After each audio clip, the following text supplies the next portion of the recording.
have like things that calculate how many likes you get throughout the year, but Well, I feel it makes me more social because it's something that I engage in with people, wearing the costume outwardly, going around the city, and I kind of can get friends that way too, you know, people who interact with me as a dog. And owners, mostly dog owners, really like the situation, you know, of me being a dog on the, you know, outside and stuff. How many of them have asked you to come home for dinner? People do say, they have a thing, can I take you home? They actually say that to me many times for fun. I think they're just having don't fun. Go. I know. Don't go. If somebody's wanting to take you home, don't go. I don't know. Yeah, I'm safe. I know the safety rules. Yes, so I'm good. Yeah. What do you do for money? Well, my mom established a trust fund for me. Oh man, it must be nice to. Oh shit. I didn't know Andre's pop culture guy. I didn't know you were actually we were gonna be role playing tonight.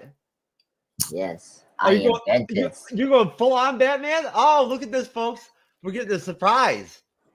Yeah. Now I'm jealous. You could have just told me that we were going to do some interesting stuff tonight, whatever. I would have put something on too.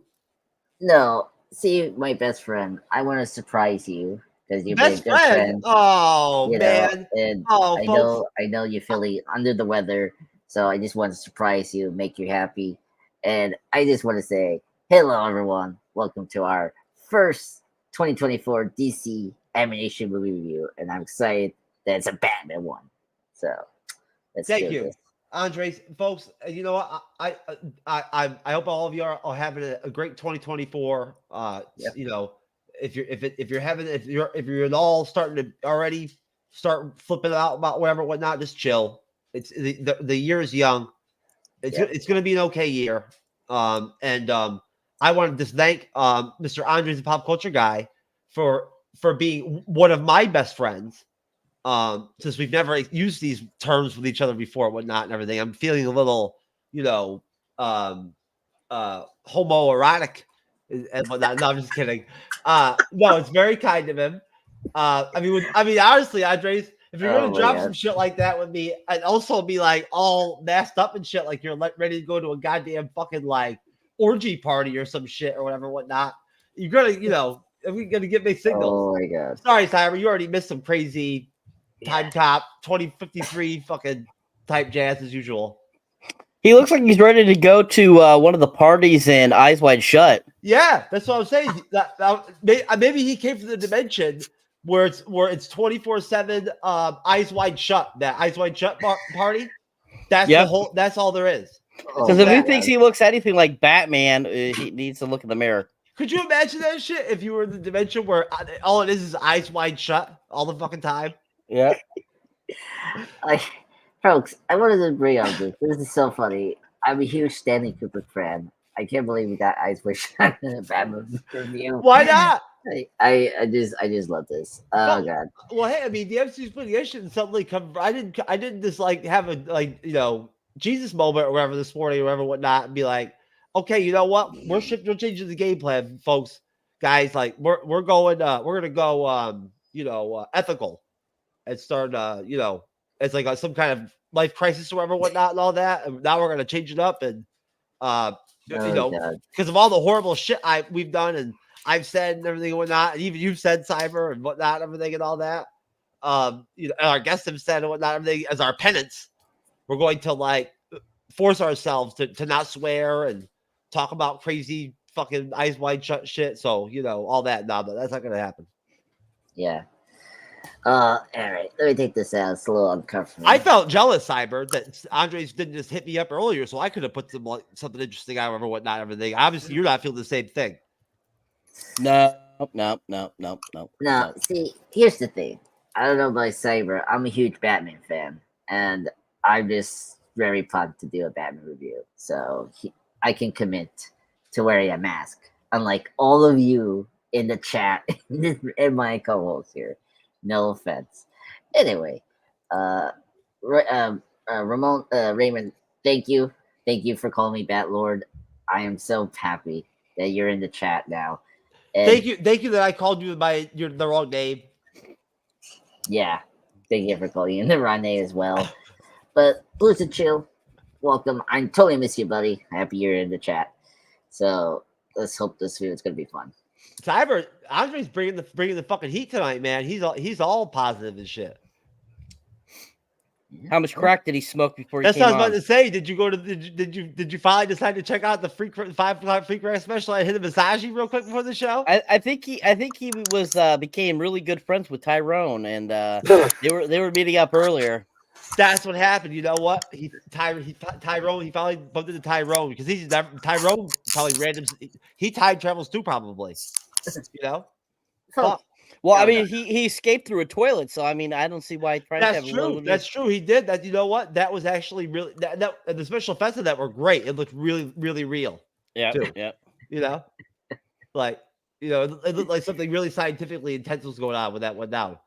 No. I had a very good night with my lady, Angela Bassett. We watched this movie together. Oh, God damn it! It's our favorite. I thought you were gonna say you banged a chick last night, man. Fuck.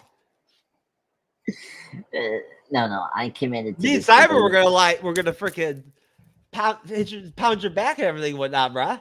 No. I'm a very faithful man. I'm a faithful individual to my Angela Bassett in my universe. So nothing will replace her except with Michelle Pfeiffer, Nicole Kidman. You know, they're my woman too. We'll discuss that soon. Which version, though? I mean, would you really want to do a threesome with Michelle Pfeiffer and Kidman now, or like? I mean, in 2099, it is threesomes or not monogamy, not a thing anymore. Sounds like bigamy is the central thesis in 2099. Yeah, we devolved sexually instead of evolve, like continuing to evolve. We devolved by now, and things actually go back to like a more strict. I really see it happening, but like that's where the things are going to go. We're going to become asexual, Cyber. Yeah. Whatever we are talking about now. Hell yeah. Anyways, folks, here at the MCU'S Bleeding Edge, Cyber, what you missed was that Andre started the show off, all fucking, Batman out, everything and whatnot, and then dropped did an awesome like intro for the show, and then threw in a really heartwarming, mentioning me being his best friend type shit to me, whatever, whatnot, and everything, which was very warming. Till I then like noticed that he had the whole like eyes wide shut, orgy, go to the orgy party vibe. And I'm like, getting a little bit of I was getting a little bit mixed feelings and whatnot at the same time, It was very interesting. He's just kissing ass. No, he's God. one of my best friends too. I love the guy. You know what? Don't worry, Jeff. I think he's jealous of our friendship right now. No, it's not. It's not jealousy, sir. I believe if you truly care for somebody, you don't need to tell them. They automatically know, and so you don't have to kiss ass for them to know. That's true. That's true. But at the same time, though, Cyber, on the flip side, it is nice to be somebody to be a best friend, right? You know what I'm saying? So, and they're very important. And yes, folks, we are a team at the MCU'S Bleeding Edge, so we all best friends, right? It is a fact. We all love each other to death. We have each other's backs in a minute if there was an opportunity. And sure. The only thing we wouldn't do, at least me anyway, and Cyber, I know for sure, is massage each other or some shit or whatever. I have massage men's backs. What? Okay. That's what the Bacta tank is for. I didn't send you. That's what I'm saying. I mean, that's why you have a Bacta, or freaking something. Get one of them hand, massager things. I'm telling you, Cyber, I meant to send you a video I saw one time on freaking on YouTube, this short with all these comments and whatnot, praising this young black man, articulate, attractive young man, over at some chick's house, massaging her father's her father's back, like, and the girlfriend is videotaping it, right, or whatnot, everything, right, massaging the mother's feet and shit, whatnot, like a slave. Right, and all this shit, and then when you finally see the girlfriend and him, they give each other a hug where you can tell by the hug that like she does not even want she doesn't want there to be an impression of her not having like a dominance standpoint. There's like a separation in the hug, right? It's like there's all these people in the comment section like, that's heartwarming. This is the best thing I've ever seen. I'm like, are you fucking kidding me, people? That is creepy as shit. And like, that's a joke. Like, that kid is a goddamn slave. Like, you think that woman's going to treat him well when they get older? Fuck no. Like, what is wrong with you people? What's this one to do to massage other men, fathers' back, their girlfriend's back? The hell, man. Some people, man, I'm telling you. Anyways, folks, what that has to do with Batman Year One, who knows? But it's okay though, because I'm not in the tweaker zone anymore. Whatnot. Hopefully, if you saw the Rock review last week, I hope you didn't. To be honest with you, I haven't seen it yet. I haven't seen it yet. But if you did, you know what I'm talking about at that point. Instead, I'm actually here to sit in the big boy seat once again, and sit here and moderate our review of a absolutely gritty and fucking dope DC animated film once again called Batman Year One, which I had never really heard anything about in terms of like what it was about, what the gist of this Batman one was. Obviously, you hear Batman Year One, you think sort of the new Batman, film we got with what's his name from Twilight. Pattinson. If you think that was Year Two, though. That was Year Two. Yeah, that's right. Oh, I forgot. 2 and 1 are not the same number. Yeah. No, they're not. No. Batman Begins is more Year One, and then the Batman is like Year Two. Like for me, the Batman is more like the Long Halloween. Well, the Batman Year One says 1, so yeah. Don't read too little with the title, sir. It's just. No, but on a serious note, though, before I go to the panel, I didn't know that much about this film, and I'm going to ask these guys about their how their experience with it. But we appreciate everybody out there, that checks out the live stream. Love all of you that catch us in video form. Please, as always, enjoy and support the MCU'S Bleeding Edge YouTube channel and podcast. We are at almost 40,000 subscribers. We'd like to get there very soon. It'd be nice. But at the same time, though, we're happy with the support we get, and I hope you guys enjoy our show. We're gonna try to pull off a good one for you. I didn't know much about this movie. I knew what the title, it was going to be basically what the premise would be, but I didn't know really the full scope of it. Who the other characters would be. Starting with you, Cyber, because I'm just pop culture guy. I know you were a diehard DC animated film person. Cyber, had you seen Batman Year One before seeing it for the review? No. I only knew about it when we decided. Well, actually, before we decided to do this on our channel, a couple years prior, I actually had a friend that was into them, and he suggested I start watching them. So I started watching them, and when I was going through the list of all the ones at that time, this was one of them on there. I noticed the name, but I didn't watch it at the time. So this was my first time viewing. Oh, you know what? I didn't know that it was a friend. I remember you ever saying that it was actually a friend that pointed you out. I know you've mentioned before that you've heard or been told about how, wonderful, how really good these films were. But that's actually really cool that it was a friend that actually was like, hey, you should really check this shit out. Yeah, because I had seen like the Marvel ones they had done. I watched a whole bunch of those. So those I really enjoyed. So I hadn't watched any of the DC animated ones. So he suggested I watch those, and I started watching them, and I started enjoying them. Oh, I'm sorry. I only did this because like there are a couple of the series, the Marvel series aren't as good. Maybe is what you've seen. You know what I'm saying? Well, not at least like I don't get me wrong. I'm not an expert, but I told you before I watched that Marvel Assembled, or whatever whatnot. They based on they came off the original 6 stuff and whatnot at that point, and it's okay at first. It's pretty solid. But of course, what a surprise. It's like the current MCU. All of a sudden, for some reason, in like season 3 or whatnot, instead of like just sticking with the original Avengers characters that we like, the original 6, they throw in Captain Marvel. And they throw in Miss Marvel and all this shit and whatnot, right?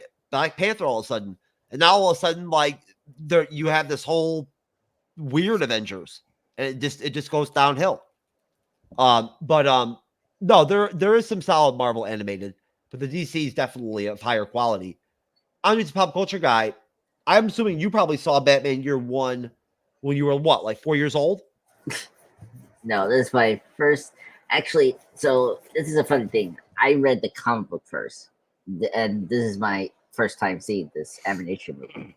So, so I was well versed with the Batman Year One, but prior to this, I actually if you haven't seen the movies, like this graphic novel is hugely influenced the various Batman movies, particularly Batman Begins. It's such a like if you see the characters that we're going to talk about, they're in Batman Begins, what we'll go into, and some of the images from this movie is directly from Batman Begins, which I will point out.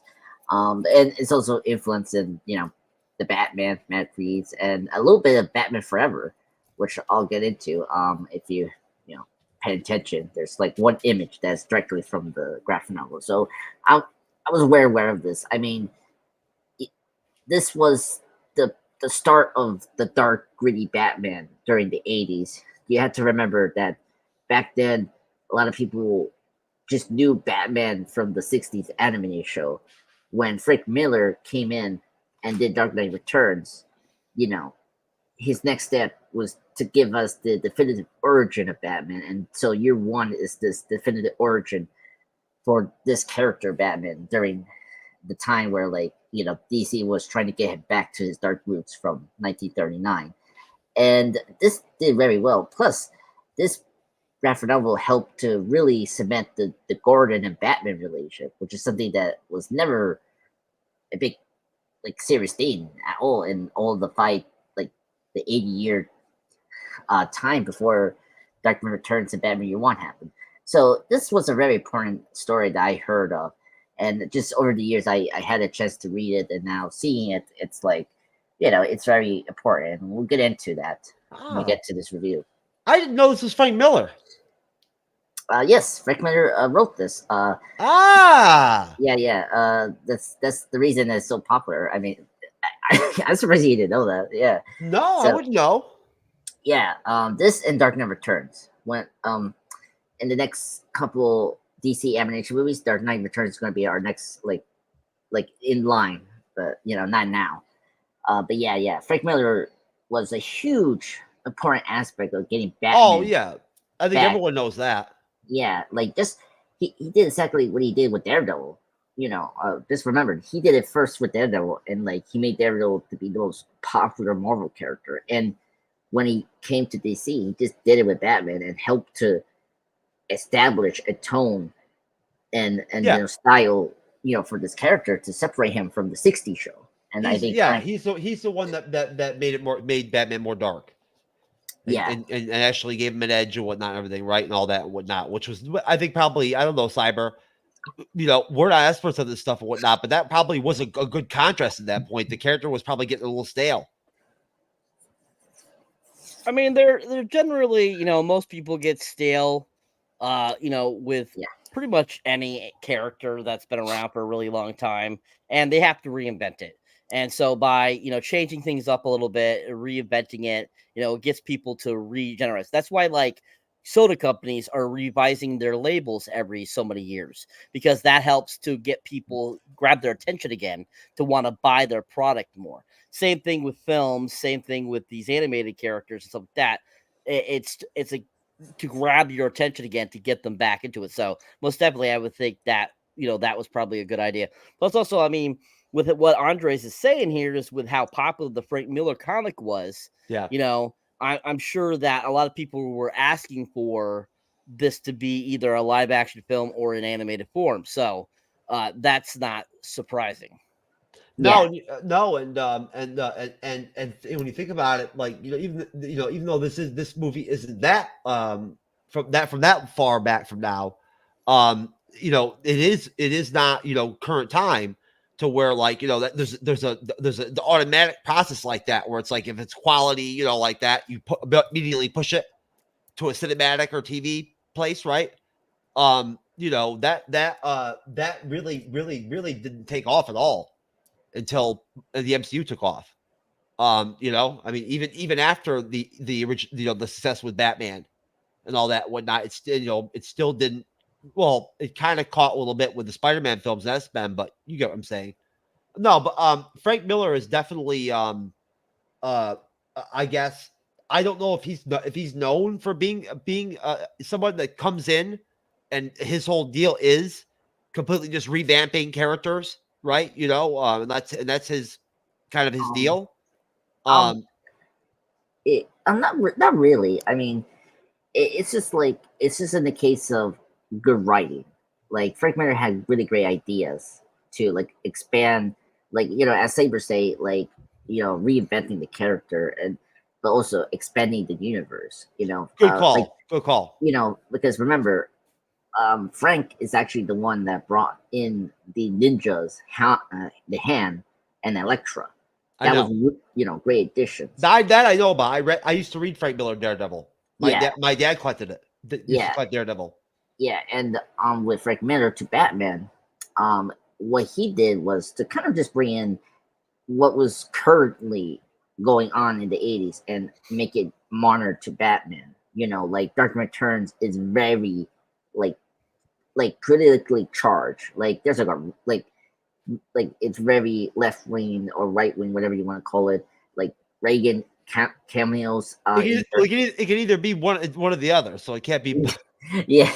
And by the way, I haven't read Dark Knight Returns yet, so I'm just like just putting out the political. Look. Let's get into the movie. Yeah. But I just really wanted to mention Cyber. Honestly, I for once I'd recommend reading a comic.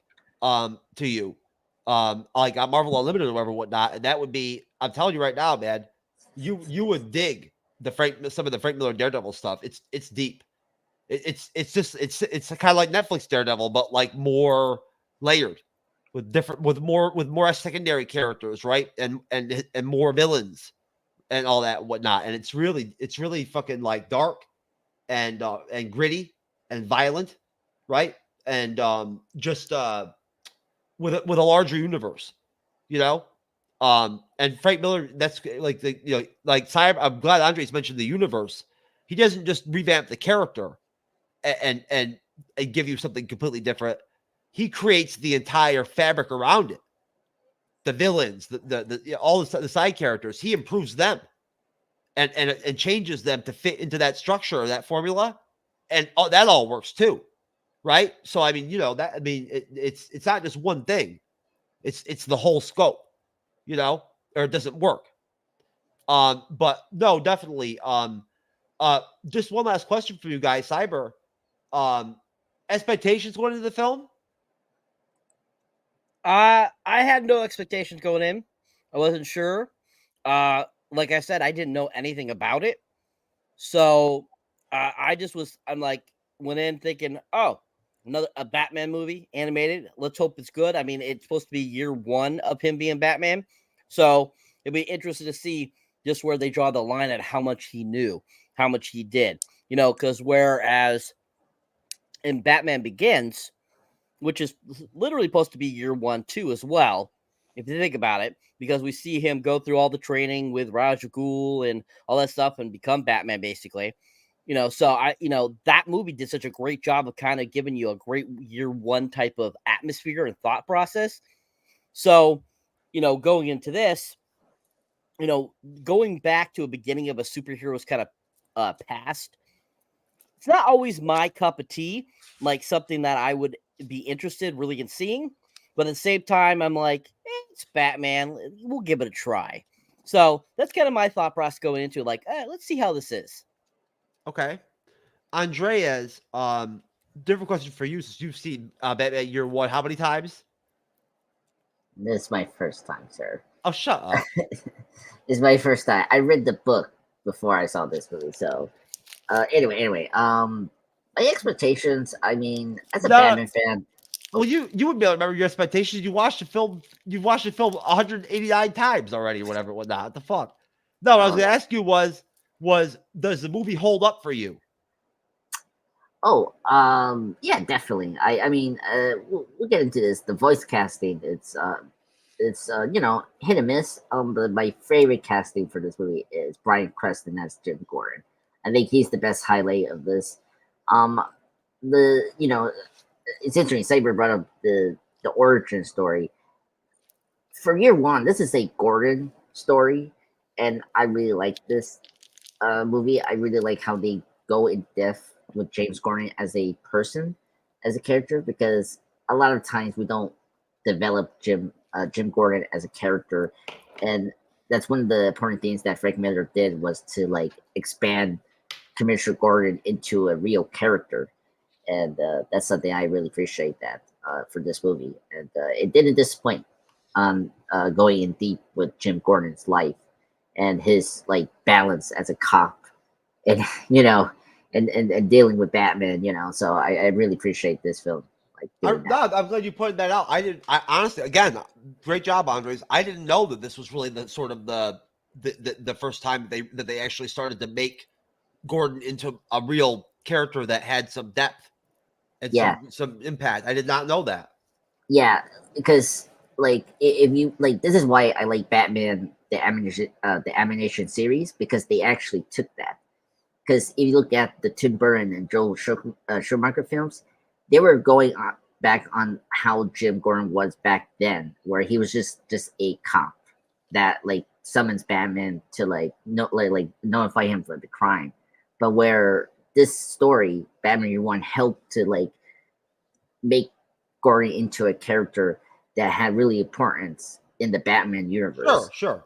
And that's why I like about the Dark Knight trilogy. They finally did that, and that's why I like about Batman Begins. Most definitely. We will talk about that, but I agree with you. It was good seeing Gordon in a different kind of like version of him. No. So essentially, Batman Year One came out in 2011. So it came out 13 years ago. It is a American animated superhero film based on the 4-issue story arc of the same name, printed in 1987. It was directed by Laura Montgomery and Sam Liu. The film premiered at Comic-Con on July 22nd and was officially released on October 18th, 2011. It is the 12th film released under the DC Universe Animated Original Movies banner and was released on DVD, Blu-ray, and digital copy. The film received positive reviews upon release of first animation and faithfulness to the source material, although the story was criticized. It was also a commercial success, bringing $6.1 million on a budget of $3.5 million. Okay. I see. That's not bad.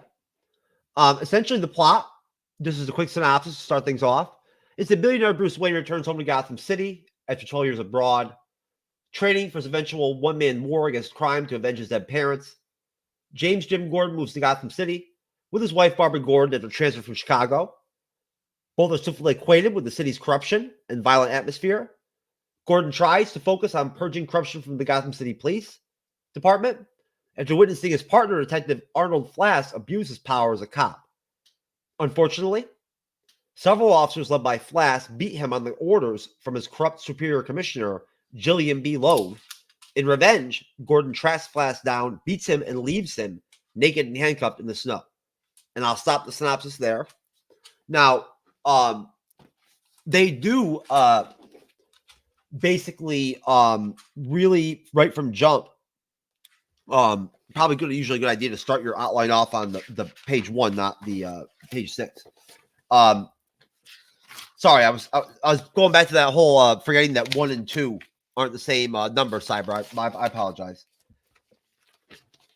Oh, so no, I love the fact that the intro, they do focus on Gordon, right? Like, they right off the bat, that is the indication, I guess, if you're watching the film, they're kind of letting you know right from jump that Gordon is going to really be a fixture in this animated film. And in the intro, we get Gordon, we get what we hear in the synopsis, where we see him, come into the new department, meeting with I guess the chief, there for the first time, the commissioner, Jill, Loeb, and having their first conversation, right? Which right from jump, Loeb is kind of letting him know, we expect you to be a team player. And I love how you guys can tell me what you think, when I go to you in a minute. I love how they up that throughout the film. The language from the commissioner, right? You know, how they it just kind of evolves to how he talks to Gordon. Yet at the same time, he's giving him the same mission the whole time, that like they're suspicious of him, you know, which is, you know, something for later on. But we see, you know, Gordon seeing like the, you know, what Gotham's like, right? Like, you know, it is seedy. And the police are basically just wild, wild west. They do whatever they want. You know, they're violent. They just kill they kill criminals instead of arresting them, you know, like flagrantly. And Gordon's partner from Jump Street is like, the boys are concerned about you, or a little bit worried about you, you know, same kind of shit with Loeb. So I'm assuming that sort of like Gordon brings a reputation into the film from Chicago of being sort of a moral standards, you know, ethical kind of, you know, police officer. At least that was the impression I took. We see at first, you know, we finally see, when we start off, we don't see Batman first. We see Bruce Wayne in the film, which I think was really great. You guys can tell me what you think, but I like that. I liked, you know, the fact that, again, the film starts off without Batman being the focus. That was cool. Essentially, the other, you know, characters at that point that will be secondary characters are Gordon's wife, right? Who looks semi-smoking hot a little bit, at least, you know, in one or two scenes, lesser than others. But where I'll stop is, you know, when Gordon does actually, after the her in bed with Gordon looking smoking hot scene, I thought she looked pretty fine. Like I think Gordon just hit it. Actually, it was just relaxing afterwards. But we see Gordon get attacked by the cops for the first time, right? Masked for some reason, yet with a voice where you know who the hell they are because he knows them. You know, and they beat the shit out of him and threaten him with his wife, right? Which is never a good idea to do that to a man. You know, not positive usually. But either way, I'm a pop culture guy. I was going to go start with you first, but I can't handle a 60-minute shit on the first contribution to the panel. We've got to have somebody that's going to rate it in on the first one. So I'll go to you, Cyber. What do you think of the intro? Bouncing off what I said about the how they started off with Gordon, right? What'd you think of if it was clear that he kind of came with a reputation for Chicago, if they already kind of knew that something with a little bit about him, maybe cops talk to each other from different states, right? Mm-hmm. You know, what'd you think of Bruce, them starting off with Bruce and there not being any Batman in that initial segment? So the beginning is kind of interesting. Simple fact that, just like everyone keeps mentioning, this is really focusing on Gordon a lot. Like, he's kind of the mainstay here. He's really the main focus. So it kind of irritates me that this movie's called Batman Year One when it should be called something else like Gordon and Batman Year One or something like that. Because it's about freaking Jim Gordon here. He's really the focus, not Batman. He just happens to be there.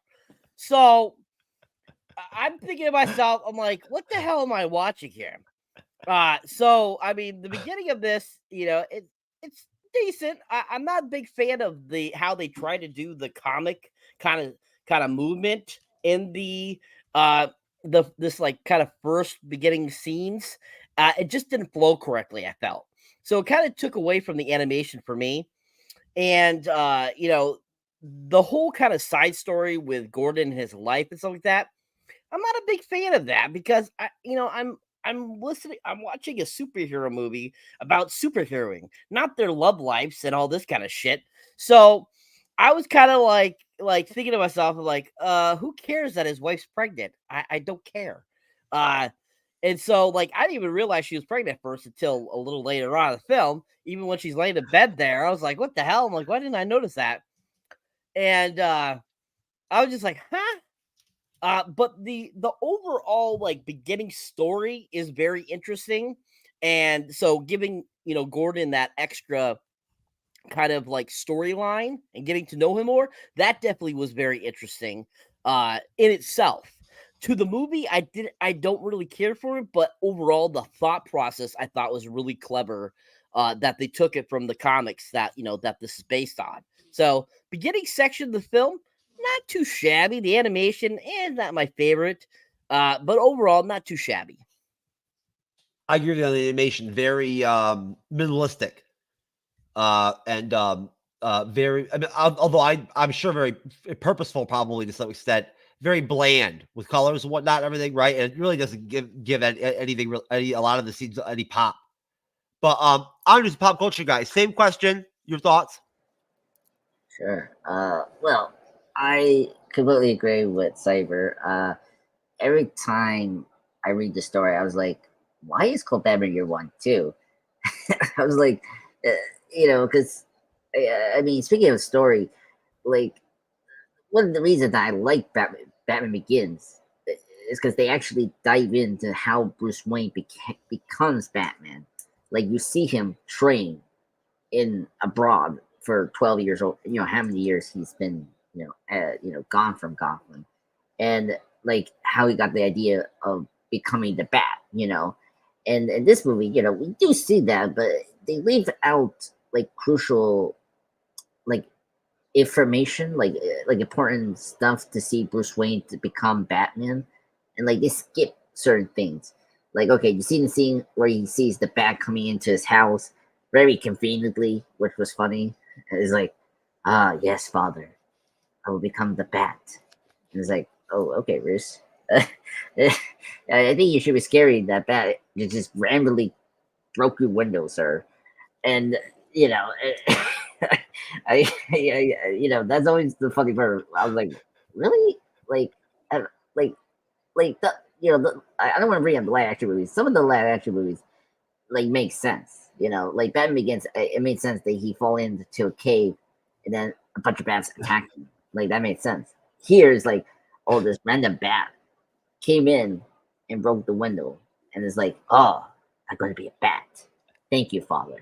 I'm like, oh, okay, you're very ridiculous. Anyway, and I did agree with Cyber. I one of my biggest problems with the animation, this movie, compared to the comics, is the narration from the actors. I don't think you need the narration from the actors. See, that was fine in the comic books to see the comic bubbles of the characters' thoughts, what they were thinking about in the moment, and it's fine to do it in certain films, like the Batman tried to do that, where like you hear Robert Pattinson talking over what he's thinking at that moment, and we close that out in the film as well, in the Batman, where he talks about he needs to become a symbol of hope. And that's fine because they don't use the narration too much in the Batman. Here, this movie, Batman Year One, they use it like, I mean, just like the comic books, just like the Year One comic. But I feel like they should never done that because it just feels too stiff, and I think that's one of my issues with this film. And so in the beginning, it was kind of like a little awkward to hear the actors talking, in this narration, because it's kind of like, why we need that? Like, I can see what's going on in the visuals. So I feel like that's my nitpick of the film is the narration. The animation wise, I appreciate they were copying the look from the comic books. If you see it, like it looks straight from the comics. So I think, if you've seen the books, they were trying to emulate that. That's how Superman, like All-Star Superman, looked just exactly how the. Well, it said it was highly praised for its comic accuracy. Yeah, so I did appreciate they were trying to keep it faithful to like how they look in the comics, especially Batman. I love how this Batman looks like the animation wise, like it's my favorite because I always like that design from the artist from Batman Year One. But yeah, like everything with Gordon, I love because Jim Gordon is my favorite character. I think Everybody's your damn favorite character every different Oh. week. Now it's Jim Gordon. Excuse me, I'm a Batman fan, sir. I can say whatever I want. Wait a minute, Cyber. How are you? He comes in as as Batman and shit, whatnot. And now James Gordon is his favorite character. Oh my god! We know how Andreas is. He what the likes to fuck? just go back and forth, sir. What the hell? Oh my god! I think you know what? At that point, I'm actually a little bit shaky on the whole best friend thing now because I mean, if you're gonna, I mean, seriously. I was being that to the heart. I mean, Jim Gordon is my favorite character, but like he's not my top favorite character. Like he's like 20 in my list of favorite Batman. Now he's 20? Oh my yeah. god! All right, I'm lost. Oh my god! Anyway, I don't know why you guys want to just talk about my favorite Batman character. All right? Anyway, Batman is my favorite character. That's it. That's all I have to say. Yeah. So overall, the opening is great. It's okay. It just gets to it gets you informed of who are the main protagonists of the film. It's Bruce Wayne and James Gordon, and they do a good job with the beginning, which is awesome.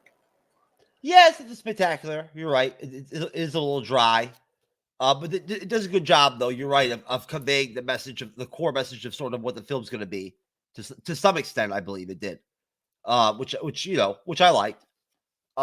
Essentially, when it comes to the voice casting, we do have Bryan Cranston as Lieutenant Jim Gordon, Ben McKenzie as Bruce Wayne, Batman, Eliza Dushku, who I haven't really thought about or seen anything in a long time, as Selena Kyle, Catwoman, who's also in the film, John Polito as Commissioner Jillian B. Loeb, Alice Rocco as Carmine Falcone, always great to see. Katie Sackhoff was in it. Woo! You guys know what I think about Bo-Katan, baby. Woo woo! Bo-Katan. Katie Sackhoff as Detective Sarah Essen. That was Essen? Okay. Jeff Bennett as Alfred Pennyworth. Gray Delisle as Barbara Eileen Keene. Vicky Vale. Robin Atkin Downs as Harvey Dent. Keith Ferguson as Jefferson Skeeves. Danny Jacobs as Flass's attorney. The rest of them don't matter, really. So we'll leave those alone.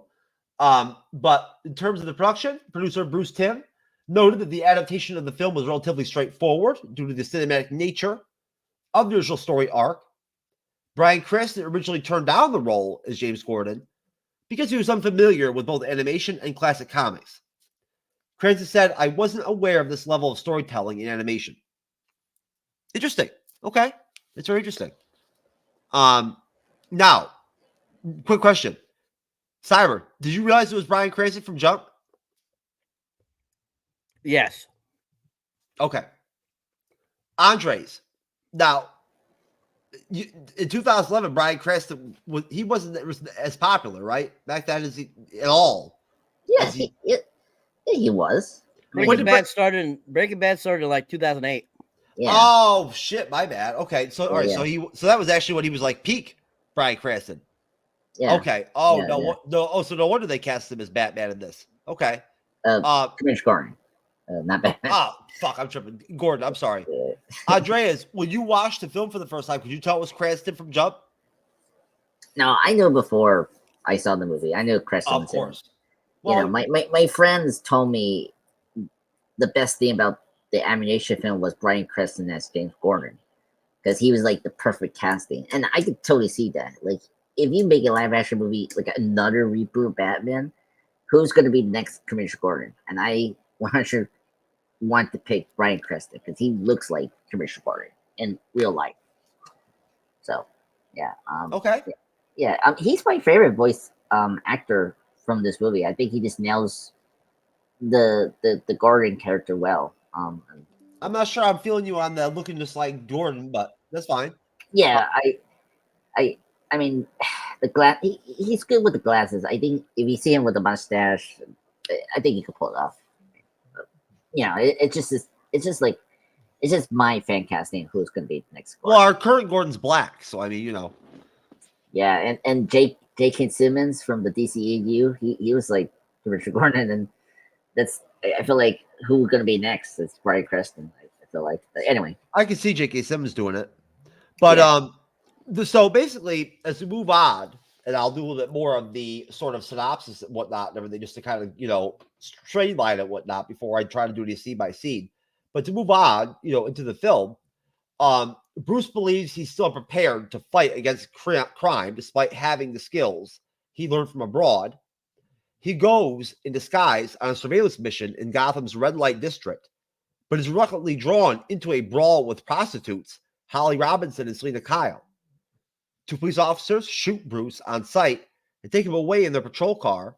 Bruce breaks free, flees from the scene, and returns to Wayne Manor, barely alive. He sits before his father's bust, requesting guidance in his war against crime. A bat suddenly crashes through a window and settles on the bust, inspiring him to save Gotham as Batman. Crime significantly declined after weeks of Bruce acting as Batman. He even goes after Flash, who is in the middle of accepting a bribe from Jefferson Skeevers, a drug dealer of Carmine Falcone. Batman interrupts a dinner party held at the mansion of Gotham's mayor and announces that everyone in their party shall be brought to justice for their crime someday. I'll stop there. Now, it is dope as hell, I thought. I didn't know what the hell was going on at first. Seeing Bruce come out and not have and do Batman without a costume. I was like, what? Like, that's okay. This is cool. So like you get to see, we get to a part where our first introduction of Batman, which I think is dope, is just Bruce. Like, just basically like, I guess, what was he, just masked? Or whatever, not like a la. He was disguised. He was wearing a disguise. Like you couldn't tell that was Bruce. Like he had like a scar. It was like a la Daredevil from Netflix at first. Yeah. Similar to that. No, but basically, he does get shot by the cops, which is crazy, right? Because he's actually he's doing something positive. So that's how ridiculous these cops are. They'll just shoot anybody. I thought he was dead at that point, to be honest with you. But somehow, miraculously, he survives in the car, and he is savage. Like, Bruce is savage at that point already from jump. And he totally, I love that when he literally says, like, with the cops, before the cars to explode or whatever, whatnot, he contemplates just letting them die. He does. But he's like, they have families, right? So right there, I felt like it was a really cool aspect of seeing a darker Batman, right? From jump, year one. But at the same time, already developing that morality in him where, it turns into, I don't kill people, right? I'm Batman, but I don't kill you. I just beat the fuck out of you. As many of you there are. But basically, it's a really great scene, I thought. I love that scene where he gets shot with the cops and all that. We get the savage ass Gordon beaten flat down. Like what? Over him fucking threatening him over his wife. And I loved him ground pounding his ass. That shit was dope. Seeing James Gordon ground pounding somebody was awesome. Right? And guys, I can't wait to think what you thought of the whole, like, fuck my gun. I'm actually going to give this dude a weapon and fight him. That was dope. That was some serious shit. Like, let's make it interesting. I love that shit, man. You guys can tell me what you thought about it, whatnot, everything, but I don't, I loved it. Back to Bruce. We, of course, didn't have our usual flashback to the parents' death, which I thought was a little bit unnecessary, to be honest with you. I didn't have to be there. But it was short, right? But we go back to that, which I guess is just part of the theme of, sort of the story. And, essentially, oh, great job, Jeff, in your outline. Now, Gordon questions Bruce for the first time, I believe, at that point, sort of, asking him about his whereabouts and whatnot. And I'll ask you guys, wide open. What was he asking if he was Batman? No, his partner, the Katie Sackhoff character, Sarah Essen, theorized that Bruce Wayne is Batman, and so Gordon, after she leaves, Oh, I did not grasp that. I wasn't like, whatever, but I didn't grasp that. Okay, I get it now. yeah, I get it. So it's later in the film when she leaves, he goes to see Bruce Wayne and see it. I know. We'll get there. I know. Yeah. No, so basically, we'll stop there. But Gordon questions Bruce about, about some stuff with which isn't even really the Batman yet. At that point, he's sort of just the uncostumed Batman, right? Still, Yeah. I believe, isn't he? At that point? Well, they're calling him the Batman now. They are, or yes. Yeah, or Creature of the Night. They usually call him. Okay, you're right, because the Bat thing's already happened with the father, with the Father's Stone at that point. You're right. Okay, like I said in the synopsis. So yes, he already is Batman at this point, but just basically just starting off before it flashes to January 6th is where we're going to stop. So, starting off with you, Andres, the pop culture guy, your thoughts on that whole segment after we first started with the intro. It's a big chunk, sort of. That and I left some stuff out, a lot of stuff out there for you guys to fill in, obviously. So feel free to fill it in. I mean, I just get you guys on the panel contributing. What are your thoughts on that whole segment? Whatever I missed before I lay it out. But in general, what'd you think of it?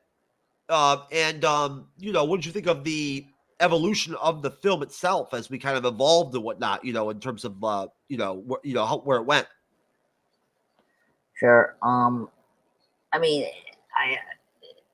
let's start with Gordon. I think Gordon gets kind of like the first taste of what corruption is in Gotham, GPD. And as the beginning of the film, you see that Gordon is the good cop. He's like the goody two shoe, and Commissioner Loeb and Flash, very nervous of the guy because he probably, that's why he kind of transferred, because he probably maybe did something that was like, he probably write out a corrupt cop from his hometown and then got him in trouble because just like the mafia, if you rat someone, you're gonna be like the Scarlet, A, or the Red Scarlet or something like that to the community. It's like, you're not one of us anymore, and so they worry about that with Jim.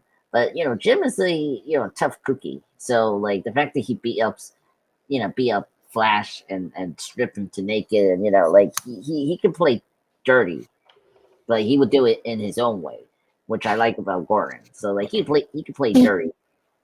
You okay there, buddy? I think that that's probably one of the things that makes that sequence pretty awesome. And then with Bruce Wayne, I have seen a couple of times Bruce Wayne like acting like outside of the costume, as before we get into his costume, we always see him dressed up as a normal person trying to work. You okay there? Yep. I haven't hit it in a long time. Yeah, I can see that. Forgot. Then you forgot to have to like function it right. No, Cyrus see this shit a lot of times. I forgot how fucking the thing is, man. If you hit it for too long, it blasts you. Oh boy. Yeah, I mean, hey, you and Gordon have something in common. You smoke. So hey, you should try the pipe. He does that in every version. He smokes a pipe. Well, if Gordon hit this a couple times, I don't think he'd be a savage though. So it wouldn't be all that cool. No, that's true. Yeah, so it was cool to see Bruce Wayne disguised as he usually has a name. This guy's called Barone.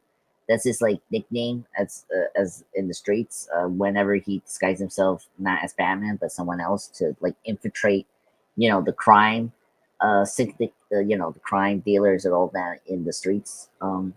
Undetected. And by the way, the one major thing that this story does is to reinvent Catwoman's story. like that's another aspect that Frank Miller did that has been kind of consistent, which we see with the Batman. Like the Batman heavily adapts this version of Catwoman in that Zoe Kravitz's version than some of the other adaptations of Catwoman that we've seen. So you see here, it's cool to see a early version of a Batman villain to meet up Bruce Wayne before he became Batman, and later on, when we get into the film, it's great to see that Batman slowly inspires some people, and he inspires Selina to become Catwoman, accidentally, of course. And so it's cool to see that see a pre Catwoman and pre Bruce Wayne without them knowing who each other are, which is great. And you see them really great as fighters. And that's a really great scene. And of course, when he gets shot by the cops, it's typical corrupt cops. If you've seen a classic Scorsese film, it's like that. That's the thing about Year One. Like it's very like Taxi Driver feel of the atmosphere, particularly that sequence of Bruce Wayne walking down in those like streets of like almost like New York, like in Gotham. So that's the thing that I like about Year One. It's like it's very Taxi Driver type, and he disguised himself like Robert De Niro's character, Travis Bickles, which is really neat. Yeah, so it's really cool. And then of course, when he gets hurt, he's trying to think like how can he effectively like fight as a crime fighter and how to strike fear of the criminals. And the way he does it, a giant bat comes in, and then voila, he becomes Batman. And it's really cool image. I mean, the way the bat comes into the window is like very gothic, and then hearing the bat like making those noises is really creepy, and it gives that kind of horror vibe that it's really cool in Batman stories. Batman is a very horror character. So but yeah, so that's the start the start point, Jeff. Yes. Yeah, so overall I really like the sequence. This is where the story picks up. I still not dug in the narration, but we're getting pick up with the action, which is great. We're getting introduced these major players like Detective Sarah Exton. That's going to be love interest for James Gordon. With the fair and all that. Oh man, you already spoiled the affair already. I God mean, damn it! oh please, you've seen the movie. It's a fair. Which is funny. I'm talking about the further review. That was going to be really important later on. Yeah, but viewers, you've seen this story. It's the affair. It's not a big deal. Plus, she becomes the next wife for James Gordon in the comic books. That's another thing I have to, to address that is she becomes a major player until she gets killed by the Joker in No Man's Land. But that's the other story. But anyway, thank you, sir. We appreciate it. I'm glad you did mention Selena Kyle, because you are right. It is really cool to see Selena Kyle right in the mix, right when you see Bruce come in. And she does have some real good hand-to-hand skills in this film. But she also was not yet costumed. And has this sort of like dykey punk rock look going on and shit and whatnot. But Cyber, sir, same section of the DC animated film, sir. Your thoughts? Anything that you want to point out specifically? Maybe that changed from the intro, or that maybe you didn't like.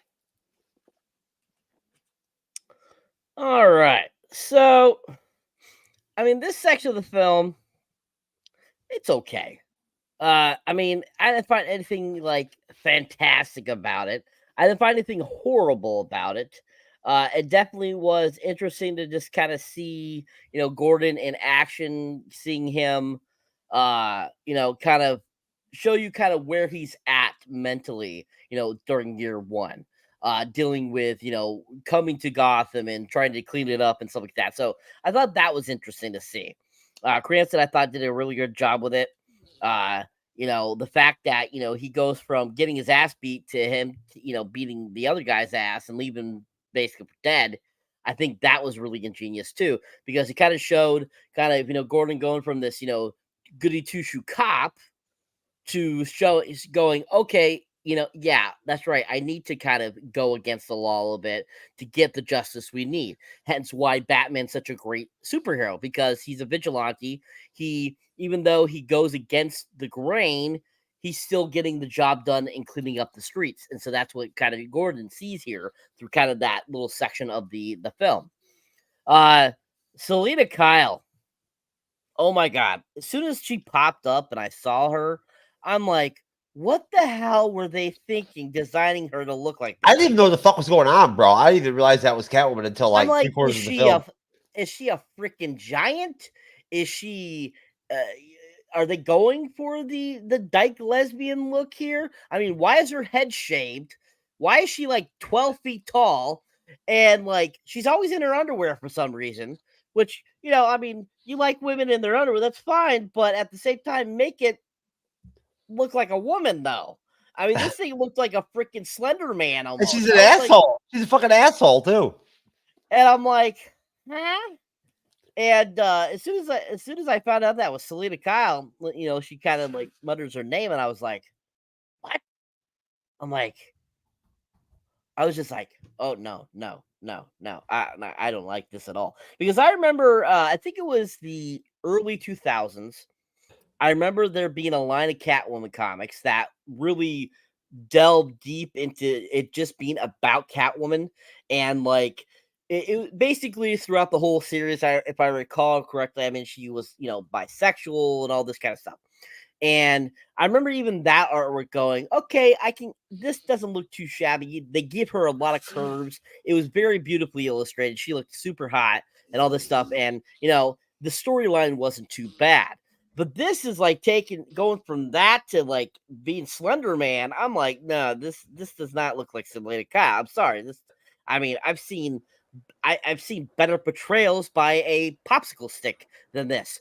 And so I was kind of like, I was not getting that. I was not like into that. It kind of like took me out of the film a little bit because it just did not feel like it fit correctly. And but the bat coming through the window was so freaking cool. I did like that sequence. I thought that was really awesome. It almost being kind of like a man bat a little bit there too. It definitely wasn't like a normal bat. It was supposed to be kind of like a different type of bat that was signaling to Bruce, you need to be the Batman. You need to help, take things off the streets. And I think that was done really well. And even that kind of how they superimposed that sequence, like that really felt like the film noir for me. And from the comic books, that I definitely got, and I did appreciate that from the comic book perspective. But overall, I mean, the rest of it was pretty basic. Wasn't anything fantastic. Just like how the narrative, as Andres has mentioned, has gone on. The narrative, is very kind of, it can be very confusing. And at the same time, you kind of understand it because it has kind of that basic line going through it of what the story's about. But them going into all these offshoots and all of a sudden popping in Selena Kyle and her friend or whoever that is. And then, going off of that, I just felt like it was too many things in there, and I think that's probably why the narrative didn't feel as cohesive as it could be. So overall, okay section of the film. Now, Cyber, have you ever met a Baidu before or talked to Baidus before? I'm sorry. This is a new statement for the show now. Obviously, no, I'm just kidding. Oh, you have? Yeah. What were your experiences like? Did they mirror the strange graphic that appeared on the screen? Magically, I'm not really sure what happened. I think Andre's the fucking pop culture guy. Did it? I mean, fucking comes on the show, eyes wide shut, shit, whatnot. Mirrored Slender Man, most definitely. I think even a little bit of what do you call it there? That lost camera footage, ghost films that they did there for a while. Camp footage. Have the bi guys that you've talked to or met been like really the best people ever? Like somebody you really would want to hang out with, and as a dude. I don't mind gay dudes. they come across, you know, you're not sure just where they're at, kind of, you know. They could be, you know, a normal person, anybody, you bi, gay, whatever you want to call yourself. You know, you could be a great person and normal and seem all that, you know.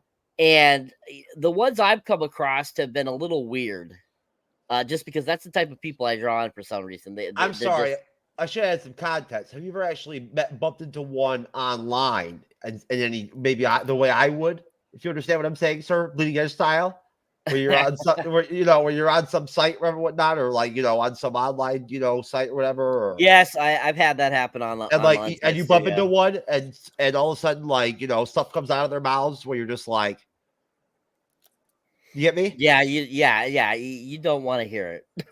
Yeah. Andre's pop culture guy. Sir, since you time travel, I don't know if men being bi is actually like a highlight. And like, a positive, in the year 2067. No, Only you would know. But we're all in quality. We're all accepted to people. So that's our natural in the universe. Andre's pop culture guy, we both know, all three of us know, that you would not have ever probably. Have you ever come across a bi guy, not in like a open public type deal where like nothing weird could happen, but online or something and talk to somebody? No. Unfortunately, no. Okay, well look, the only reason why we're not having some kind of we're all about sexuality here at the MCU'S Bleeding Edge. Be gay, be whatever, you know what I'm saying? Do what you want, right? Whatever makes you happy. We don't care. We've had plenty of gay men, and we've had gay women. We even had one gay woman on the show one time. I'm not even sure if I even told everybody that she was a lesbian, but we had to have one on. We've had multiple gay men on. My buddy Jermaine is a gay dude. He's really cool. He's been on the show a couple times, not a long time. He's really cool. Well, you like Jermaine, don't you? Dude's funny as hell. You're just getting way off subject. We're talking about Batman. I know. I'm rated in. I see the clock. But either way, folks, bottom line, we do support everybody. And like Cyber said, everyone's normal. But some of us are kind of crazy though. Yes, sir. I wanted to address the Catwoman thing. She does have a friend, that girl Holly Robinson is her roommate. Yeah, the roommate. Which we do get like a live action version in The Dark Knight Rises, with the Anne Hathaway version. Catwoman, just like the Joker, is very like she can flip flop to be what was it? What was the word? Heterosexual or a bi person. Heterosexual. Yeah, because she always is she has always like the on and off relationship with Batman, and she does have like a later relationship later in the comic books. The comic book one from Catwoman that Cyber was bringing up, that time they were going off with the Michelle Pfeiffer version of Catwoman, when Batman Returns came out in 1992, and that's when they started to make the solo comic books, and there they expand upon Catwoman's background a bit better. She's like an orphan, just like Batman. And honestly, this is not addressed until the other famous Batman story, The Long Halloween, that she's connected to the mom boss, the Falcone, which we do see that in the live action The Batman with Robert Pattinson. So thank you, sir. We appreciate it.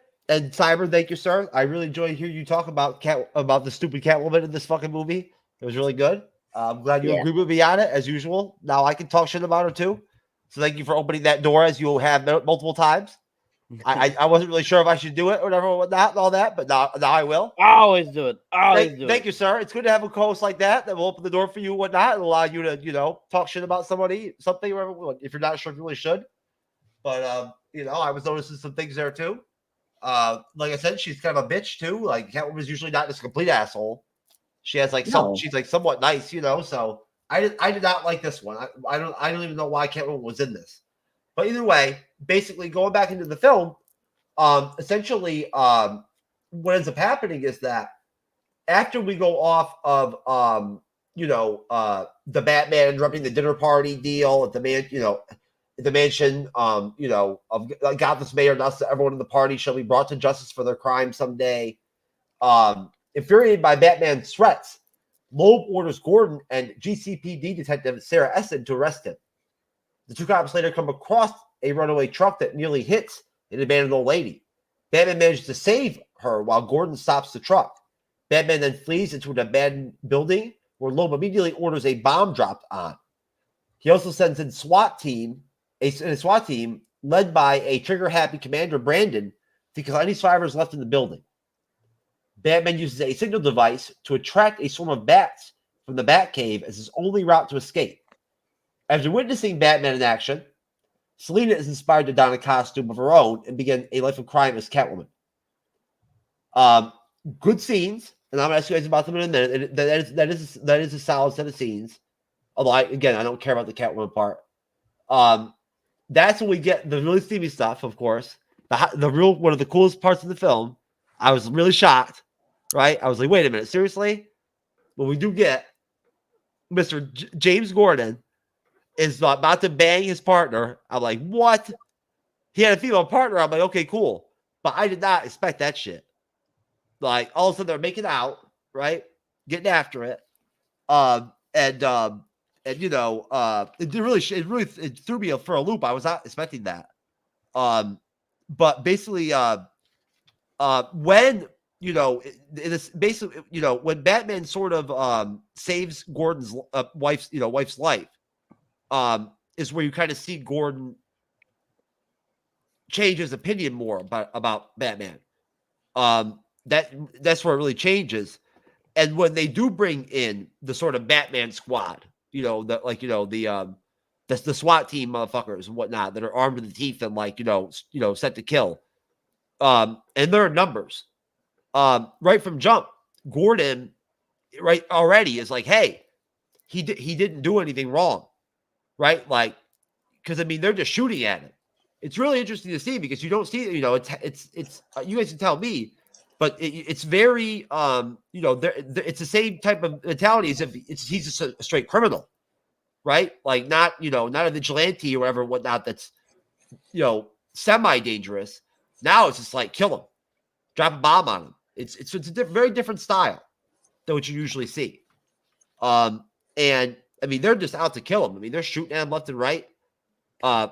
Batman's basically fighting crime while literally at the stake of his life being killed at a given time.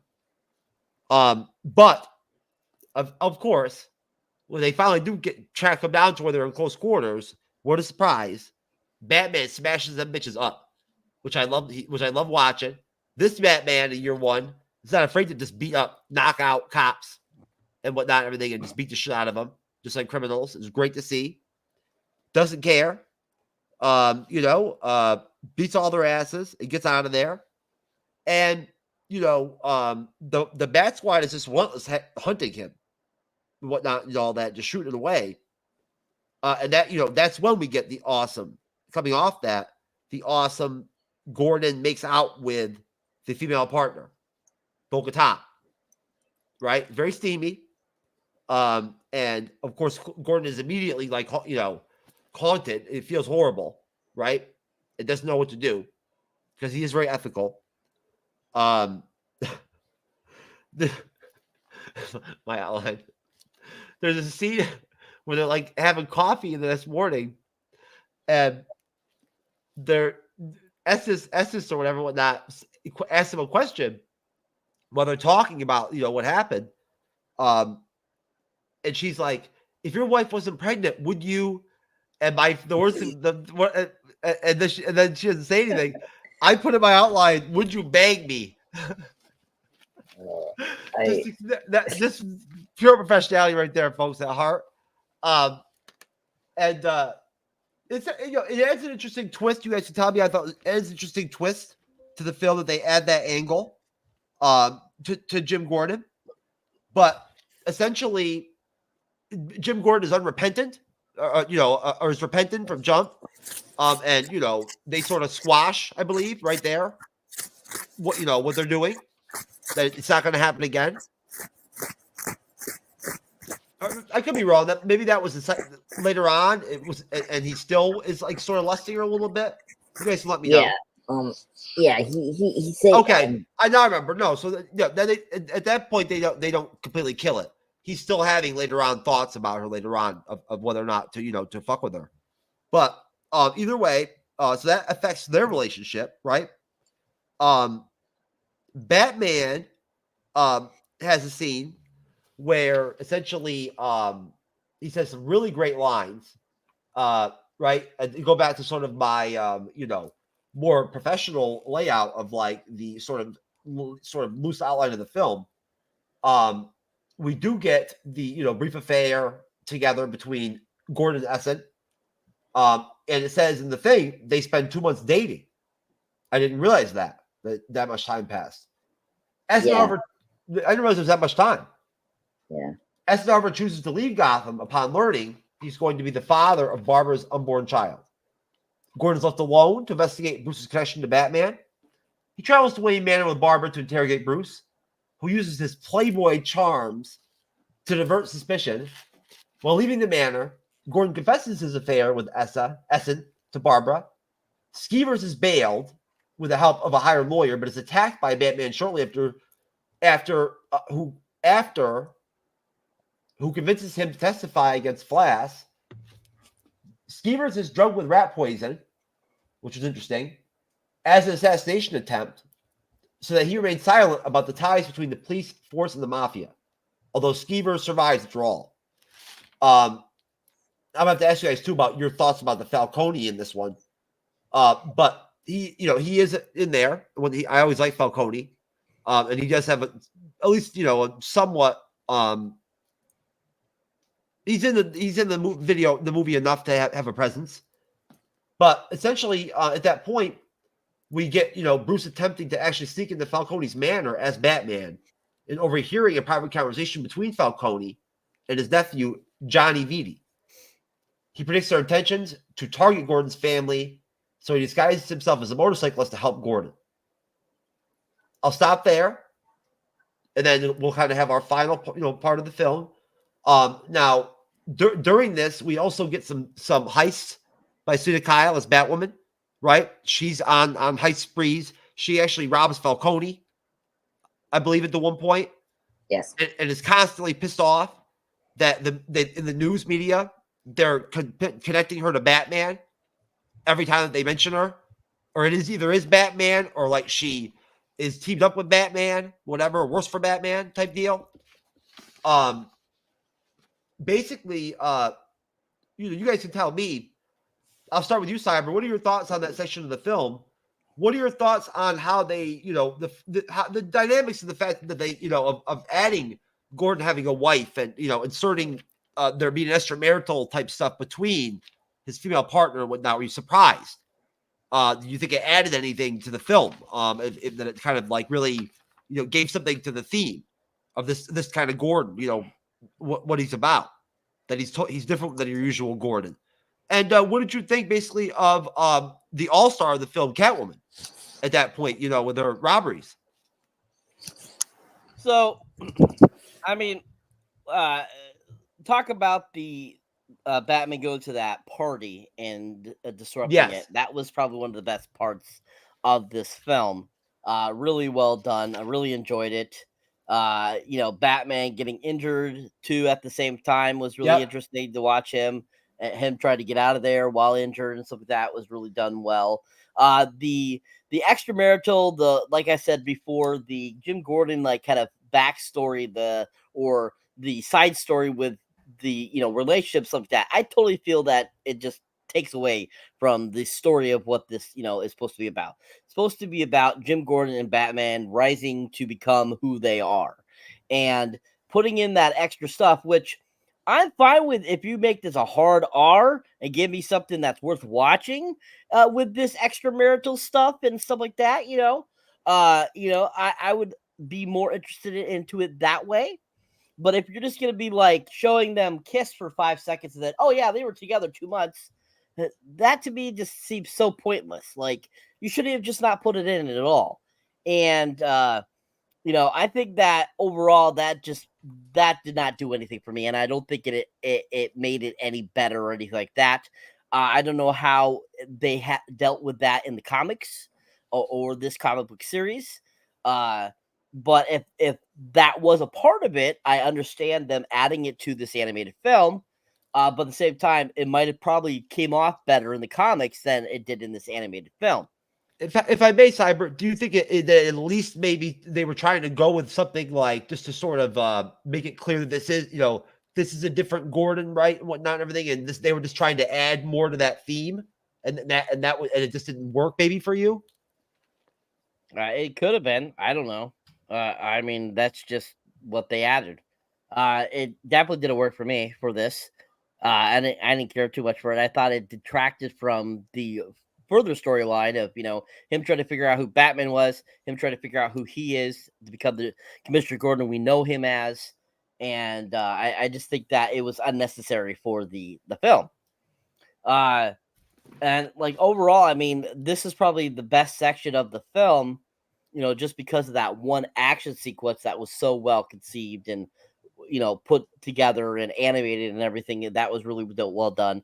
And I thought Ben McKenzie did a great job of voicing Batman in this, which, hey, he played Commissioner Gordon, aka in Gotham, the TV series. So, which is hilarious. So, him play Batman for once, it was kind of funny, because this did come out prior to that starting. So, I thought that was kind of funny that he played Batman animated film version and then become Commissioner Gordon.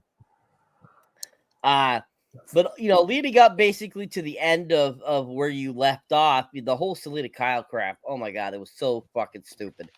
Absolutely pointless.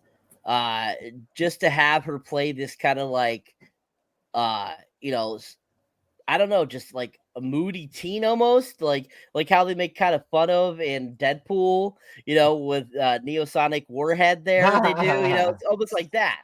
And you're just kind of like it, but this is like at the point where it's just like annoying and it's not funny. Like there's not any of those great little Warlord is cool. Is cool though. She's dope. Warhead, yeah. And so it just did not like really, I thought, felt or added anything to the story. Kind of like with the strippers in this or the hookers. Like that whole scenario, like it didn't, what was the point unless you're actually going to use that as, something that's going to be entangled into the film, like Gordon has to go undercover or Batman has to save somebody and something like that, which it did not lead anywhere like that. So I feel that was totally unnecessary too. So overall, I would say that, like I said, best section of the film just because of that one action sequence, but everything else was just kind of mediocre. Well, I want to point out, folks, that there is actually, I believe at that point that we do have during the same section is when we do get the birth of the child, right? Yes. Yep. So they do. No. It's afterwards. Is that they have the son? Okay, so, but Gordon's wife is heavily pregnant, and also Cyber made some really good points there. I thought the animation was probably the best, like you said, of the film during that part of the film. That was sort of like that was the peak. And Anders, you could point out, back that up if you want, whatnot. But Cyber, pointed out some important stuff that I didn't mention, and I appreciate that, Cyber. Thank you for having my back, brother. You got it, dude. Although I disagree with you. I thought the whole deal where Bruce Wayne used the prostitute or whatever, paid her to be like some slut that was drunk when they him and Gordon's wife went to wherever whatnot or Essex whatever whatnot went to like Switzerland. Yeah, to checking question him or whatever. At first I actually thought that was real, and that was actually just him banging some chick, but it was a pretty interesting charade to me. That was the only part that the prostitutes made sense in. Okay, so you agree with me that prostitute deal worked? Yes. Yeah, I like that. That was pretty good. If you were paying attention to what I was saying, I said, why didn't they use the prostitutes in a way to help Batman or Jim Gordon with some sort of scenario where they're either saving them or using them? Most definitely. I'm with you on that. I potentially would have used that prostitute for certain in certain ways. We know that. We know that, Jeffrey. But only if Bruce was paying for it, because he's the one that's got all the money, baby, not True Knowledge. I'm just pop culture guy. Your thoughts, sir, on the prostitute? I mean, in general. Well, in general, I mean, I can agree with with Cyber. I mean, it's kind of it's just weird that Frank Miller made Catwoman a prostitute. Like, I just felt like he was trying too hard to make it be Taxi Driver and trying to make it like realistic, and it just couldn't make sense to just make Catwoman be just this regular criminal, like a thief, instead of this prostitute, because it's kind of weird, how I wouldn't pay to fucking have to chill with that Catwoman. yeah, and I just felt like it was just really bizarre what they were doing in Catwoman. I agree with you guys. I mean, this version is like my least favorite of the Catwoman's versions, because it's just and it's also the actress. The actress that voiced her, like, she's a great actress, but I feel like she was miscast as Catwoman. I think we needed someone else to voice her that kind of like gave her that kind of, I don't know, like strength or something like that. I don't know. I feel like the Batman did a better job of doing a version of Year One Catwoman there. So for me, instead of prostitute, she was like a hostess for a club. Like, that makes sense than prostitute. But yeah, I agree with Saber. This section is the best part about the movie. I mean, the Batman being chased by the police is such an iconic scene from this, story that so many of the movies has adapted the scene from the movies. When we're done with our review, I'm gonna bring up the Easter eggs. But Batman, Max the Phantasm, Batman Begins, oh my god, the Dark Knight have borrowed the scene heavily if you pay attention to it. Like, it's such a such a thrill scene that I just love. And plus, I love I always wonder why Batman does this, and I liked about Year One. Oh my god, yes. Oh my god. Jar Jar. I think she's the Jar Jar Binks of this movie, Catwoman, fortunately. Why he couldn't use the bats. I love that he uses bats to get away from the police. Like, he used the sonar to escape by using the bats from the Batcave, which was so cool. And I always thought that was a great idea from Batman. I always like the Batman is so good with fighting. It's great to see that in full force here, and like, plus he knows the police that is after him are corrupt. He knows that those men are how you say, paid out by Falcone and Commissioner Loeb. So he knows those are corrupt cops. Like, he knows the difference because he's been investigating who's like the good cops and who's the bad cops. And then also the other big thing that's important here is Falcone. This is the first time we get introduced Falcone in the comic books. And here he's okay. His role here is not as big. It gets more important in the next story, Batman: The Long Halloween. There they make Falcone as a more important crime boss, like in Gotham. They expand more about that. But here, Frank Miller set up, the grounded reality of Batman by introducing a crime boss that we know. Because at the time, before this story, we didn't have crime boss or, like those typical like crime family. Frank Miller introduced that in the story with Falcone, which was great. So that was me. The fair thing, I agree with Cyber. Falcone. Like, yeah, Falcone.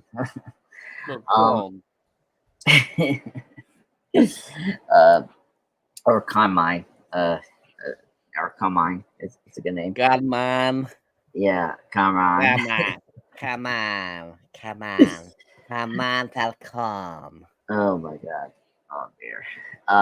Yeah, same name with Raj. Like Raj, Rage Agu, Raj Agu. Oh my god. Anyway, I agree with like in the comic books, like when we got introduced to Detective Sarah, they did bring the character back again, and she became a new wife for Gordon, like a new love interest for him. And so it was fine at that moment when she was introduced to the story. But in the movie, it doesn't make sense. Like why we do have this. The only way I wish they did change this instead of having the son being in danger, like they could have used Sarah as being actually be the one that be kidnapped.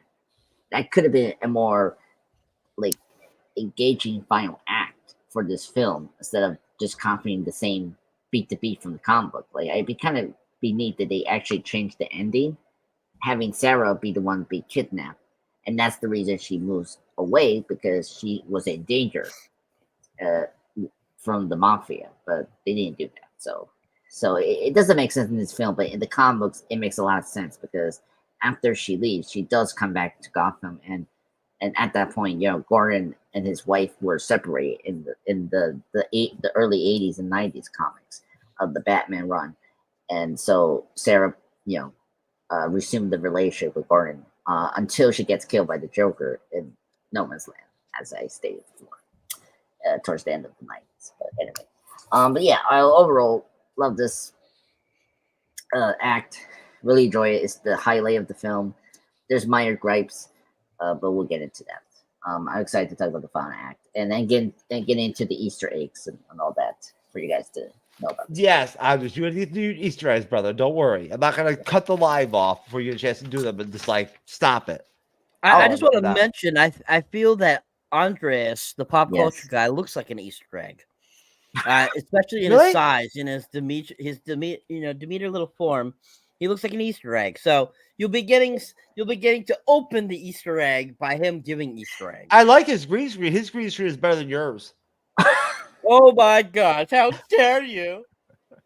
although Cyber knows I like the color red and yellow though. I like those colors though. So, but I really like yellow. So I like yours too, Cyber, because I like the yellow. Well, this is what I have to say about it, Jeff. Who fucking cares? Well, one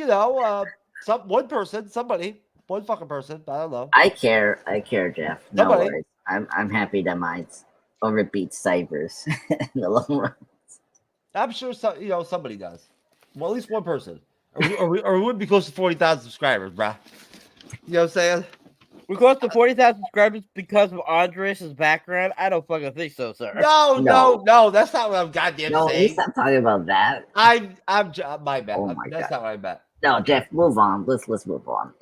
Believe me, we did not get there for the Excuse fucking... me, Mr. Time Cop. Shut up. I'm just a pop culture guy is dope as shit, and he's great. I love him being on the team, but his green screen did not carry the weight of our subscriber count, unfortunately. No. I think it's our Time Lord story that's carrying us. Oh Like, yes, I that's think it's your bandmade poster behind you. Are you kidding?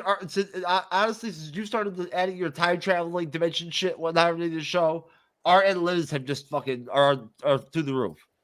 It's just like how every time you out of the roof the other way.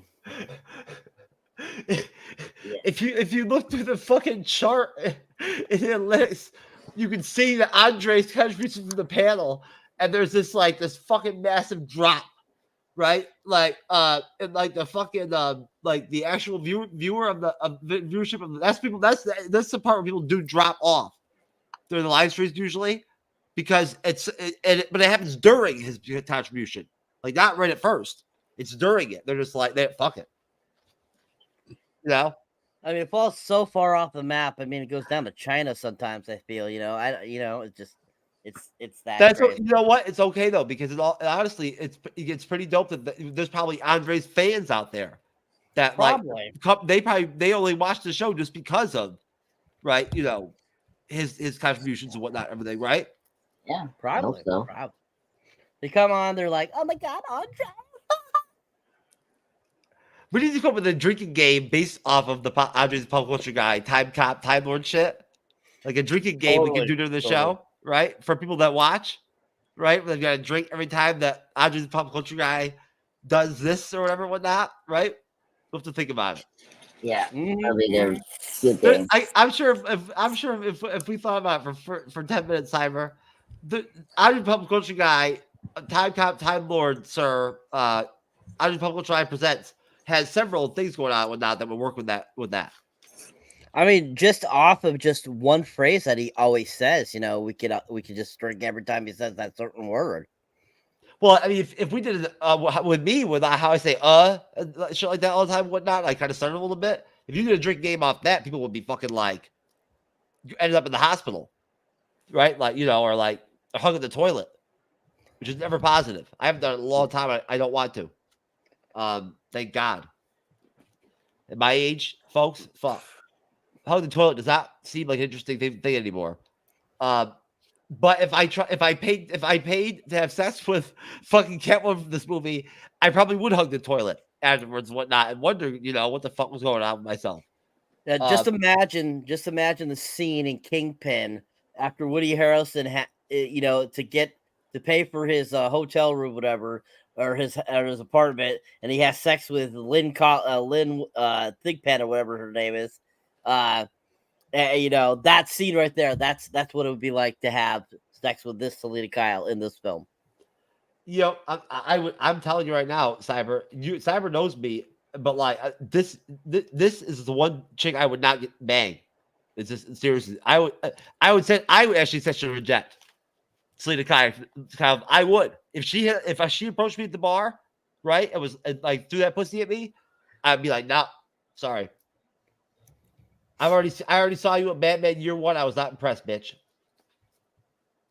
Yeah. Not going down. Unless you bring your roommate in, maybe, or something. Yeah. She has to bring in Ifrit Kit, Michelle Pfeiffer, and Zoe Kravitz to like make me like that character. I was trying to stick within the friggin' confines of the film, man. Hey, I mean, look, we have to bring up the other Catwoman actresses. I mean, she's not hot as Michelle Pfeiffer. Why? Like, well, first off, like, if we could compare, we're putting her down. We're not fucking comparing her to Michelle Pfeiffer. You goddamn kidding me?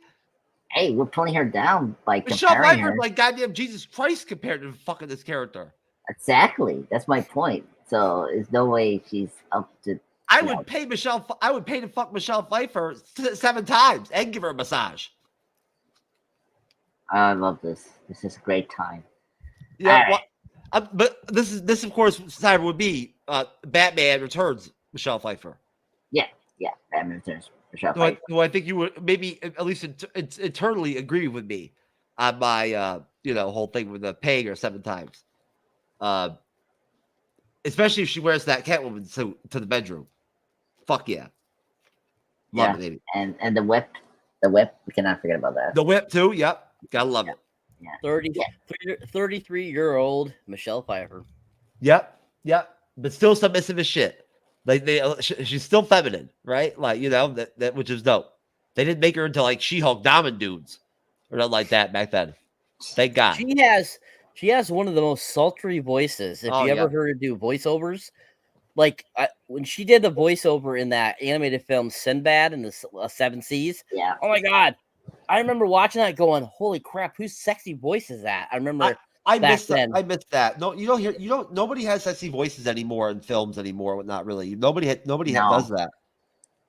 No. I'm glad you mentioned that, Cyber. I haven't thought about that. I really dig that. I like that. Yeah. It's good to see it. You never do anymore. You never see any good characters that have that anymore, right? Mm-hmm. It's just one of them things. Either have it or you don't. Yeah. But again, Halle Berry Catwoman, pretty rough too. Yeah, I was not looking, but just in general, her film. Look, she's good looking, but not compared to Angela Bassett, of course. I know. No. I mean, I'm surprised Angela Bassett was a Catwoman. Bitch, please. Yeah. Oh my God, I can't believe you brought up the Catwoman movie. I hate that movie so much. I don't want to talk about it. It's about as fucking interesting. I like it about as much as fucking Jubilee, Selena Kyle for the movie. To be completely honest with you. Yep. Anyways, so in conclusion of the film, essentially, before we sort of, round things out with sort of our final thoughts overall and do our ratings, whatnot, and all that. Plug out of here. Essentially, when we get to the point where we do have, essentially the prediction of the intentions to target Gordon's family, and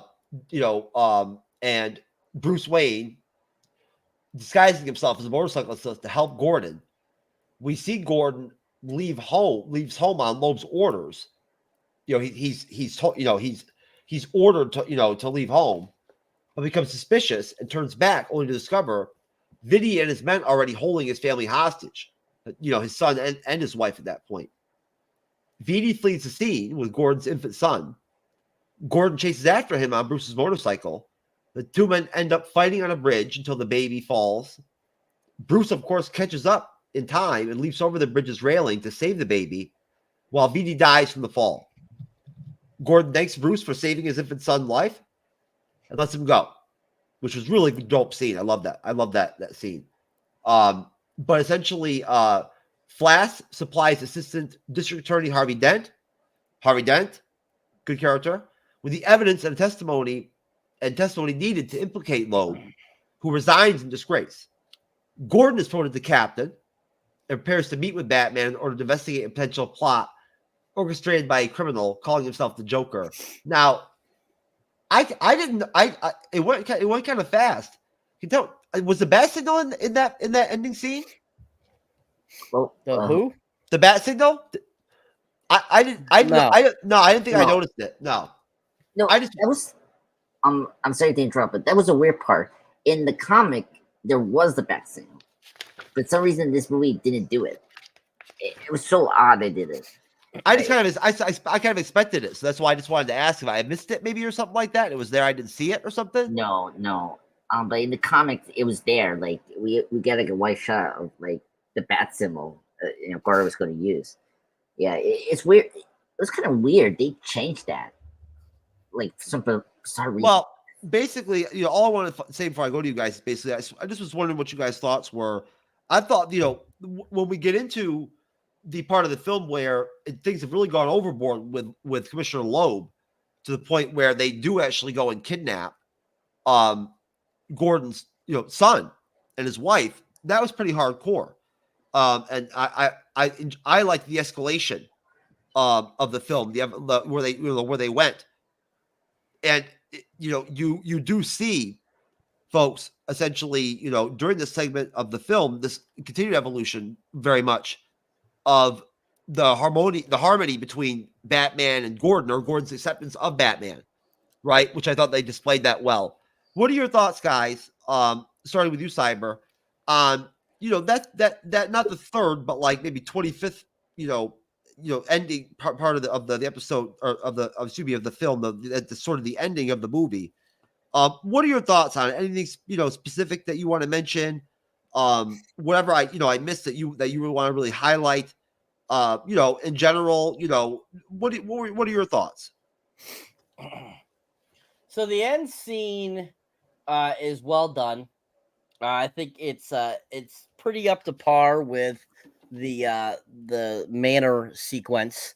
Basically, kidnapping Gordon's family is pretty ballsy, and that fight was pretty dope for the fact that, Gordon was like, he was doing good. He was kicking his ass a little bit there, and he was able to keep that knife pretty much from sticking into him pretty much the whole time, and which I thought was really done well. And I was blown away when all of a sudden the baby fell. I was like, what the fuck? I was like, seriously, they're doing this in this animated film? Like, holy shit. And I was like impressed by that, because that was just so not what you expect from an animated film, like to go kind of that dark. And so basically the baby falling, and then Bruce popping up right at the end to save it. It was like, holy crap, that's so awesome. Like seeing him just grabbing and stuff like that. And watching even Bruce running on top of the rooftops, following Gordon and stuff like that was really cool too.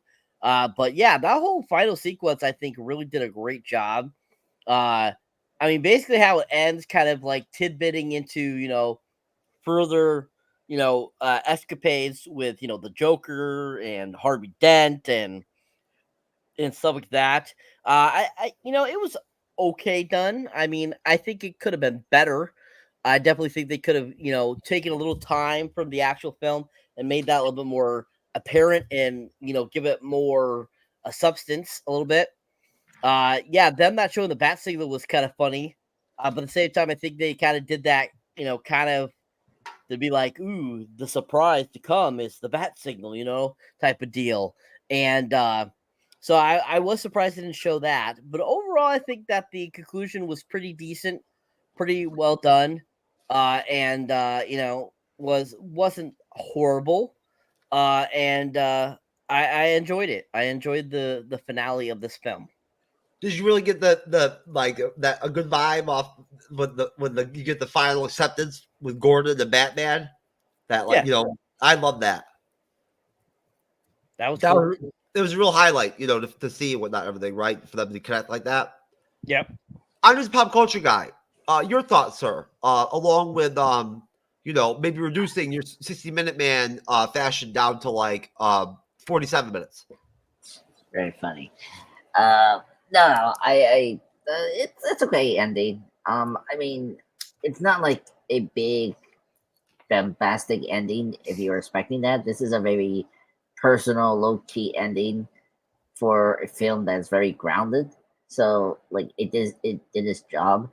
There were some technical like filmmaking standpoint that was bizarre choice. The way that Batman saved the kid. And first off, how did Gordon survive that fall? Like, that was the weird part in the comics. I'm trying to remember. Like, I think in the comics you see it could have that, possibly been the Jubilee, Selena Kyle combination, Dyke, Catwoman, mutant X, type that invented him. yeah, yeah, sure thing. I wish, but that didn't happen. Different universe. I think I'm trying to remember. I think the son from Kamai died from the knife. So I I feel like that's something that they should have shown in the ending, but like they didn't do that. That was really weird, odd because it's just like how far the bridge was kind of bizarre. So I feel like that was the editing there was kind of weak. Like you shouldn't show us full on how did Batman save Gordon and the baby from falling to death from a high bridge, and then you see this guy die, brutally, which is great. But I really appreciate after that Gordon totally accept Batman as the ally. The fact that he saved the kid and also gave the trust with the wife too. He promised. And speaking, this is a funny note. It was funny when look, I totally forgot that Batman was the guy riding the motorcycle. It was funny how Gordon shoot him in the right arm because he thought he was one of the bad guys. And so that was really funny when that happened. I was like, oh my god, Gordon shot Batman and take his motorcycle to chase after the bad guys that have his baby son James. But yeah, so I thought that whole sequence was great, and yeah, I agree with Saber. It was kind of cool to see Gordon can fight. I appreciate that Gordon can fight, because he was in an army, I think, one time in one of the comic stories. So he has experience as a a military person. If that's always the case with cops, they usually are former military people, but sometimes. But yeah, so I thought the ending was okay.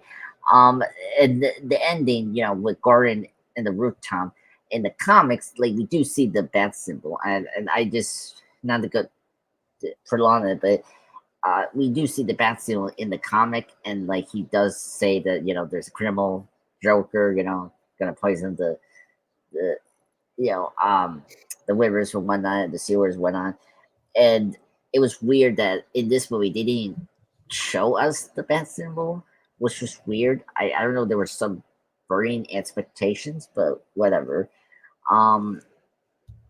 I thought that ending there was kind of rushed, and it's like it felt very anticlimactic. I think it would be better, kind of like Batman Begins. Like one of the reasons I love about the ending of that is like you see like Batman having a conversation with Gordon, and then he talks about the Joker, and then I like how at the end he flies off. Like you could have done something like that to make it like very like triumphant and cinematic for this film, but they didn't. So it was a very lackluster ending. But overall, it was a good, decent final act for the film. So I'm excited to rate my film and discuss more of the Easter eggs finally. So that's my point of view. I know the Easter eggs are the highlight for me too. They got to be better than Selena Kyle Batwoman, without question. Cyberneticshark, sir, same question. Already went. I know. I'm fucking with you. Oh. I just want to fuck with you a little bit and whatnot. Like, Jesus Christ, Jeff. No. So anyways, no. What I was asking Cyber was, in general, did you enjoy the core theme or the concept of what they were trying to display? Did you feel like it was effective? And it was, was it really, I mean, I'm sure probably, in the graphic novel, maybe it's more of a game changer, probably to catch it from that perspective if you take it in that way. But in this film, what they want to do here, right, is a little different. Did you feel like you liked the theme that they decided to go with and whatnot, how they played it, say in comparison to like how they did Pattinson in the Batman? Yes and no. It's kind of a two-edged sword with this. It had a good concept, but it wasn't executed right. No. With the Batman, that was executed pretty well. And that being year two, also kind of gave them a few liberties. Like he's limited in what he knows, but at least he has been Batman for a full year already. So with this, you're going from the very get-go to him becoming just all of a sudden Batman. Very similar to how Batman Begins is supposed to be.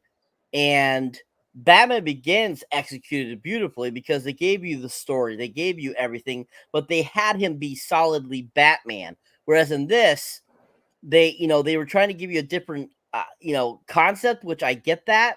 And the comic was trying to give you a different, type of, viewing of Batman's first year and Gordon's first year at trying to become the commissioner and everything.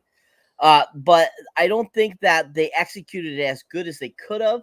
Just like, Andres has mentioned how there's a lot of, portions that feel incomplete. They don't feel like they gave enough story. They don't feel like it, it was too fast. So I think overall, for your question is, it's kind of that double-edged sword where yes and no, it's a great concept, but it was not executed as good as it could have been. Okay. Most definitely. Same question to you, Andres. Yeah, I agreed. What Cyber said. I'm cutting you off with this. No, I'm just kidding. All right, funny. Well, F you, sir. No, I agree. I mean, like, one of the problems is just focus on Batman. Like, I think that's the problem with this year one for me as like an origin story is like you're focusing on Batman and Gordon. Like, I thought Gordon was your favorite fucking character in Batman. Yes, but but what we came here is to see Batman kicking ass and being the world's greatest detective. And we don't really see enough of Bruce Wayne becoming Batman. So that's my issue. That's why I prefer Batman Begins to the Batman, because they execute. I mean, first off, they focus slowly on Batman as the titular character. That's the thing that's make those movies successful. With this story, you're trying to balance two point of views, which is fine, but you think with the title called Batman Year One, your point of view has to be just solely on Batman, and that's not really the case here. And and I think they couldn't change a lot from this story. Like, I appreciate they went beat to beat, being faithful to the comic book, but I personally think they could change a lot of things. Like, you don't need, like as Cyber say, you don't need the affair thing with Sarah. You don't, like, I think you don't really need like the baby being kidnapped. Like, I think you can switch that up to something else that was a bit more cinematic. Like, I think you could put Sarah in jeopardy and make that more personal for Gordon. You know, there's just sort of just some ways you could change this year one to be something different. Because, you know, like, we've seen the other aspects in the other movies, and I just feel like this one just felt like they didn't took a lot of risk to, like, they didn't took the risk to make it their own version of Batman Year One instead of just, like, you know, copying it beat to beat. And that's the problem with this version of Batman Year One movie. But it's a fine movie. Great performances. I really like the animation. It's not. I know it's not your guys' cup of tea, but at least I appreciate their, you know, being respectful from the artists. And yeah. So I'm excited with the ratings. Oh, you're excited about the ratings? Oh, I am too. Well, Yeah. I'll start off. I guess I'll probably give Batman Year One. Hey, you know what? Let's change it up. Let's do 1 to 5. I'll give it out of 1 to 5. I'll give it it's a solid 3.75 for me. I'm just a pop culture guy. Same. Okay. Cyberneticshark, sir. 3. Okay, now our ratings on the Dyke version of Student Kyle Catwoman. Andre's a pop culture guy. 1. Oh, okay. Well, you're a nice guy, so you all right. Cyberneticshark. Negative 3,455,391. My rating is pay me, bitch. There is no number to describe. There's no rating. No. Bad. Not necessary. Detracted from the damn film. Wonderful, guys, to review some DC animated again. Really great. Can't wait for this week. I'm stoked. It's amazing. The first time I took an hour earlier, whatnot, reached out to some creators and whatnot, everything. The first thing I mentioned, I went into a couple of group chats for other pods, and I mentioned we were doing DC animated. Hand shot up immediately. Right? There you go, Cyber. That's that. You know, even people who don't know about it have heard about the quality of it, right? They want to get into it. And the ones that do know it are their hands showing up. Over at DJ's chat, a guy who's only been on our show one time and never, you know, answers anything and whatnot when I put in there, immediately was like, fuck. I wish I didn't have to work tonight, and like I didn't have to have practice or whatever whatnot that's week or all this shit and whatnot. And I'm like, okay. But like immediately. So either way, it was really, really great to review another DC animated film. I thought it was a great film. I'm glad the guys in the panel enjoyed it. It's, I don't know, you know, we'll probably do some kind of ranking eventually, but I don't see this as, for me, as like one of the top tier DC animated films we've reviewed at all. To me, it's not in that caliber. Personally, it's good, but we've seen better. Right, much better. Yeah, and agreed. What do we have? Someone told me already on Facebook earlier. What do we have next week? I think it's a Superman movie. I just checked. It's Superman, or I think it's a Justice League one. Let me give it a check. Oh, it's okay. Okay, Easter egg boy. Talk about your Easter eggs. Oh, shit, I forgot about the Easter eggs. Holy fuck. Yeah. That could take All 20. Right. Go ahead. Yeah. Please do Easter eggs. Dun, dun, dun, dun. Hello, everyone. This is Andreas, Pop Culture Guy. I was giving you my Batman theme. It's a Batman theme. The Andreas Batman theme. So, anyway. It was dope. It was dope. Yeah, I tried my best. But maybe I should just put the... Now that we're best friends, I'll say shit just to make you feel better or whatever. Yes. So, sorry about that, folks. I should have used the Deadly Elfman theme. It's just anyway. The reason I want to put, I'm not gonna do this all the time, just for a few adaptations, if they be adapted multiple times. So for this version, year one has been used a lot in the Batman live action films. So let me get away Batman Begins. Batman Begins heavily used this. If you didn't pay attention, the characters of Carmine Falcone, Flaus, Commissioner Loeb are in Batman Begins. It's interesting. They don't make Commissioner Loeb as the bad guy in Batman Begins. Of course, Rachel Gould and Scarecrow are the main bad guys, and Carmine is in a much bigger role in there. So that's the major aspect. And plus, we do get the origin story of Batman, seeing him in abroad, as mentioned in year one. But the difference is we see him like him being overseas. I don't know what's the word that they were saying, abroad. Abroad? Abroad. Yeah. Thank you, because you're reforming me out there. So we with abroad, we see that actually full on with Batman Begins, which is cool. Yes, thank you, Cyber. Justice League Doom. I thought that was the next one. What is it? Justice League Doom. That's the next one we're going to do. Yeah, which is great, because that's the last movie that's going to be written by Dwayne McDuffie, who passed away before that film was released, which is sad. So that's the big one for you one for Batman Begins. That's heavily used there. The scene with the bats, with Batman using the sonar, that's directly from year one.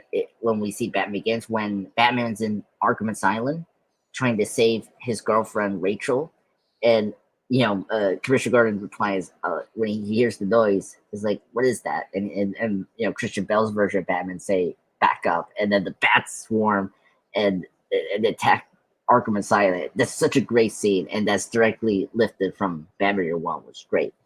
Then after that, Batman Forever. Joe Schumacher, the director of Batman Forever and Batman Robin, he wanted to adapt Batman Year One as his first Batman film, as tried to make a prequel, but he couldn't do it. But he did put some imageries from the novel to the movie Batman Forever, the Val Kilmer, Jim Carrey movie. Obviously, the flashback of the Wayne's parents' death is actually similar to from the comics. If you've seen Batman Forever, the famous circle light is lifted from Year One, which is great. And then the way Bruce Wayne interacts with the bat is similar to Year One. Instead of the house, it's him dropping off the cave, which is iconic. And then after that, I mentioned Batman: The Mask of Phantasm. That movie adapts a little bit of Year One, but also Year Two, the sequel to Batman Year One, Batman Year Two, where Batman gets attacked by this mysterious creature that's like the Reaper. But of course, in the Phantasm movie, it's the Phantasm. And the middle of the movie, Batman Mask of the Phantasm, Batman gets chased by the police.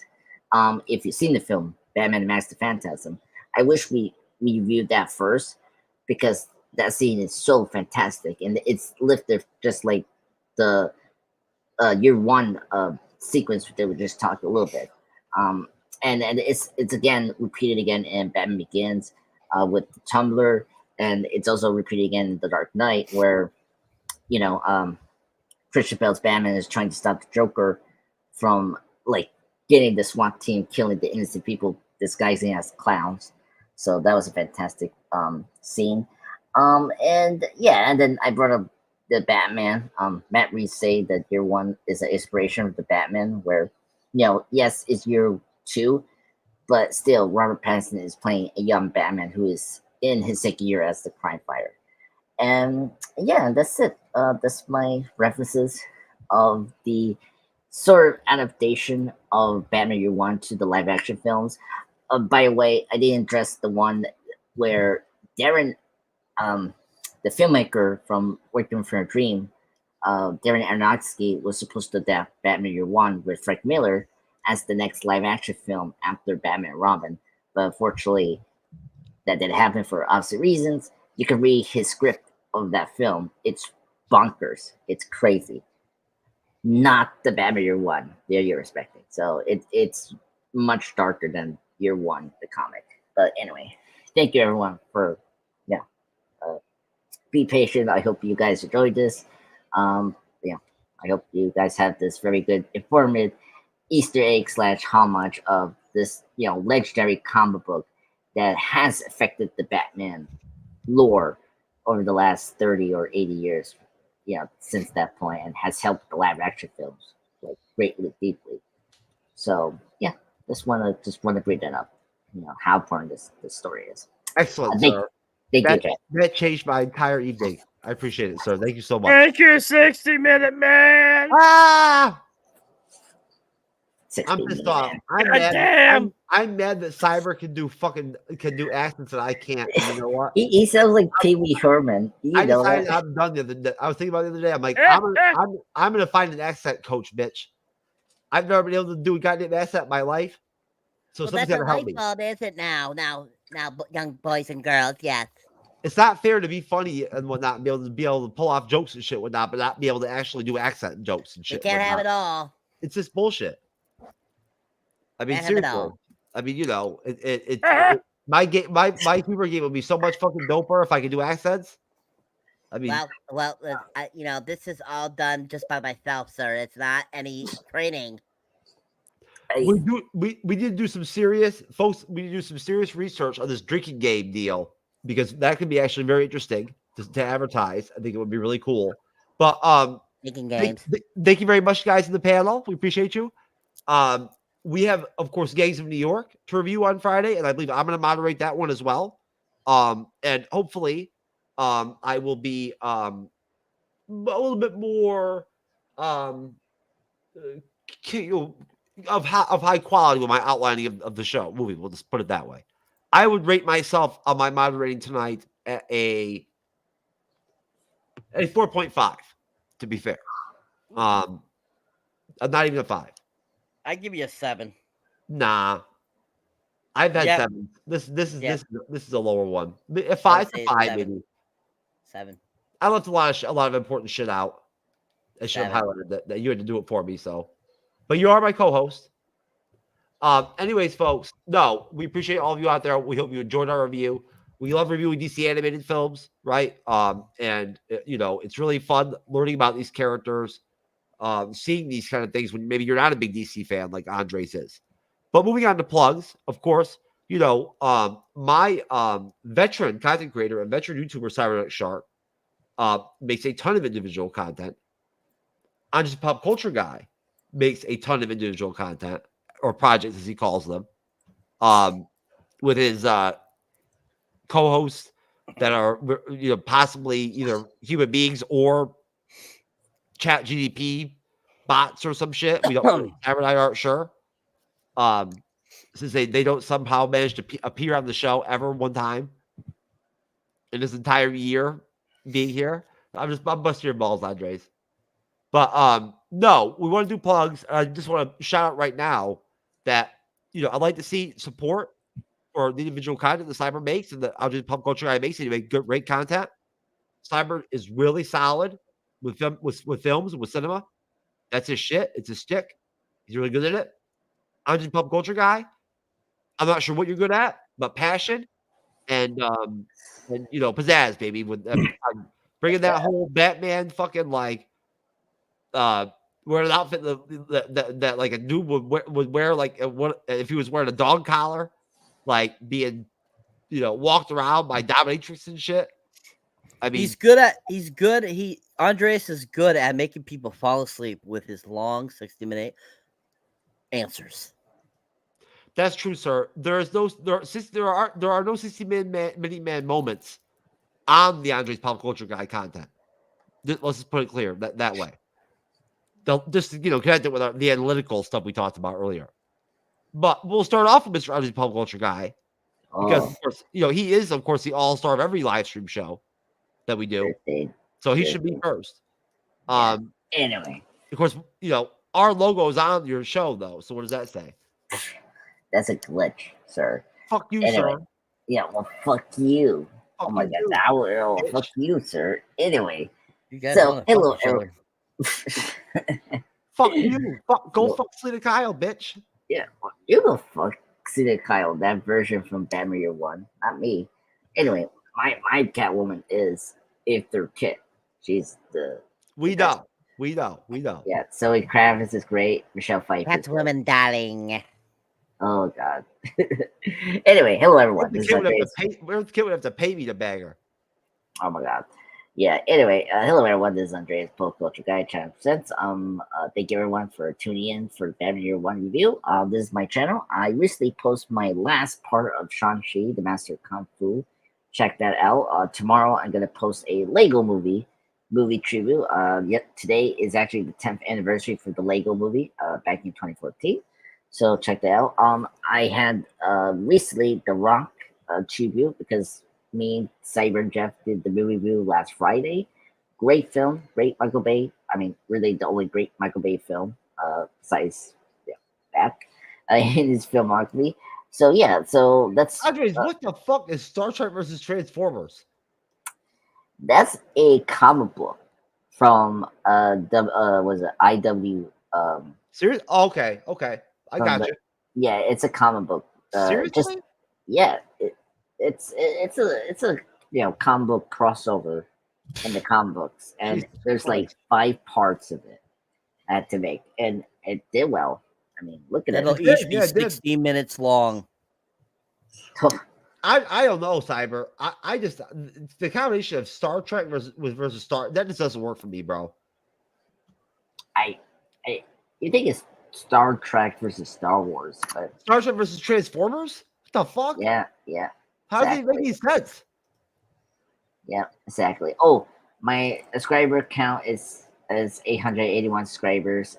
Please support me and Cyber to hit that mark for this year, so it could grow in numbers soon. So yeah, so thank you everyone. And soon I will do another live stream with Jeff. I just need to talk to him what movie we're gonna do. So Is that Batman fighting some kind of like alien?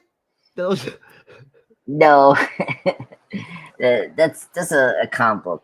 I mean, it's tough to put like the thumbnails, so I have Hey, to be very Batman clear. could fight an alien. That's true. Actually, there's a comic book, Batman versus the Predator. That's a great. I comic read it. I have. And I've also watched them done digitally on YouTube. Cyber, it is really dope. The Batman versus Predator, it's really cool. And I actually just watched something really cool too, guys. That was really dope. Rob over there at that one comic book YouTube channel, Andres, you always know what the name of it is. Comics Explained. Comics Explained. He did the Wolverine versus the Predator. Right? Oh, really? That is really good. That's At least him doing it his version way, his style. But that was dope as hell too. Good fit. Wolverine and the Predator. True. Yep. Predator, Batman, cool, man. You gotta love them together. Anyways, folks, out there in the great lands of dance, Cyberneticshark here, and if you enjoy me on here, either on the panel or as a moderator, you can definitely check out my solo content. You find me under Cyberneticshark, on YouTube, Instagram, Facebook, TikTok, X, pretty much everywhere, Threads. I pretty much post regularly on those places. I see my most recent review was Ferrari, which was a really fantastic film. So if you have not seen it, check out that review. I will be having the Iron Claw up tomorrow for your viewing pleasure. Oh shit! And just an FYI out there, there'll be some new trailer reactions coming up, especially for A Quiet Place. Day 1 just came out today, and for a few other trailers that recently popped up the last couple days, you'll be seeing more of those. I really haven't done any shorts recently, just haven't had time. So keep your eyes up for some new ones of those coming out soon. I really haven't seen anything new either, so that's another reason why there hasn't been too many shorts either. Anyways, but yeah, just keep on trucking, keep on subscribing. You guys are rocking it, and still currently at 731. It fluctuates every couple days. It keeps going from 733 to 731. I don't know why. but it's annoying. But you know, That's if you what I haven't thought. I was like, what the hell's subscribed, going keep on? subscribing. Yeah, I same didn't- here. See here with me. Like I was up to 883 and 82. And it's I very didn't get that either, Cyber. I was to your channel. I'm like, what the fuck? Why did Cyber drop 5 subscribers or whatever? Whatnot? All of a sudden, like, what the fuck happened? What did he do? Like, seriously. Anyways, no. But the Quiet Place films, I've never watched any of them. Are they really that good? Like people kind of make it sound. I love the second one was fantastic. yeah. The first one is okay, but the second one is really what drew me into the franchise because 2 was just really well done. And the first trailer for this Quiet Place Day 1 looks really good. It looks action packed because it's supposed to be about the first day the aliens come down to Earth and start killing people off, and kind of what we do to try to stop them, leading up to everyone having to be quiet to keep them from killing them. Yeah, I'm legit gonna have to like get into a relationship with Jubilee Dyke fucking Catwoman or whatever whatnot, so I have some companionship and whatnot. So no, I'm just kidding. No, I need to you know, to meet the nice girl, whatever whatnot, that will want to hang out with me enough to where I can stay focused enough to sit and watch some movies and whatnot and work on my list, because I wouldn't mind watching the quiet whatever the fuck it's called. Quiet Place. A Quiet Place. A Quiet Place. The Quiet Place. The trailers look really cool. Have looked really cool, and I like alien shit. I do. I really like anything alien. You know, really, except for Aliens 4. I was not a fan of that one with Winona Ryder. Not a good film. At least in my opinion. Cyber, you may disagree. I do. I like it. Oh, it's entertaining. I don't know. We'll save for another review. A lot of people dislike that. I know. Guys, I think we should really honestly highly consider squeezing in a like No. you know, an off the schedule Never. you know, recorded review Ever. of a review of Madam Web. I think as like a spoof, like a Razzie review, where we just basically will review it just to beat it up and like talk shit about it. Well, we wouldn't do that unless we've actually seen the fucking movie. That means we've all got. That's right. That means you guys all got to suck it up and go watch that disgusting. I want to watch it. Oh, okay, then you're good. I was gonna say get drunk first or something or whatever, whatnot. And I have nothing. I have nothing against that first trailer that came out of it. It looks Okay. actually fun. I talked to Johnny. Believe it or not, you know who's gonna come back on the show soon? Johnny Flint. We haven't seen Johnny Flint in a long time. He's coming back on. Ooh. Oh, Andre's perking up already. Andres loves people. He loves other creators and guests coming out and guests and whatnot. Andres immediately his whole head went up. No, Everything whatnot. When I mentioned Johnny Flint. Anyways, what about Johnny Flint? I told Cyber, I told Johnny Flint that Andres pop culture guy would be all happy that Johnny Flint would come back. He's gonna come back on the show. Yep. He's gonna do But some. what was he saying about Madam Web? He said it was he gave it a 6 out of 10. See, there's hope right there. If that guy gave it 6 out of 10, that gives me high hopes. This is Johnny Flint. He's very nice. He's like Andres and whatnot. You know that he's not good at like you and I will just drop a 2 on some whatever whatnot. He's one of the types where he feels compelled to at least give something like a 5 type. You know what I mean? No. Look at the reviews we've done with him. No, he is very picky. Has Flint dropped some like fucking 2-3 shit on some stuff? Yes, he is very technical about the movies and the stuff we talked about. I forgot that then. Yeah, go back and listen to either the podcast or any of the ones that he's done, and you'll see he's very analytical about movies. Well, he's been on the damn show for so long, right? That I sort of forgot a little bit. That's all. It's that simple. Well, anyway, so, what's that, sir? I know, Jeff. I know. Oh, Jesse Starcher might be coming on soon too. Again, we love Jesse Starcher. Oof. We love Jesse Starcher. I won't lie. I'm always a little bit like this. I got this little like kick in me when I know Jesse Starcher's coming on the show. You get a little chub, don't you? I don't. You tell me. He just has a really cool presence, man. Yeah. He's dope. He seems like a really cool guy to hang out with. He's like somebody you want to chill with or whatnot, like have a couple drinks with and shit. Mm-hmm. I don't know how much wingman he'd be since he is like literally like, you know, the fucking like ambassador of like, you know, being a good man and like, you know, being married and shit and whatnot and all that and everything and all that, which is totally 100% dope. But if Jesse was single, it would be totally cool to hang out with him. I just don't think at the end of the day that he would be as effective as a wingman as my Cyberneticshark sir would be. Simple as that. And the way I'm going these days, folks, it would get laid these days with ladies. I might have to bring Cyber down just to wing. You don't have to cry, Andreas. It's okay, sir. It's all good. Oh my god! He heard you'll have that relationship with Jeff soon. He heard Johnny Fuent's coming on the back of the show. Now he's crying.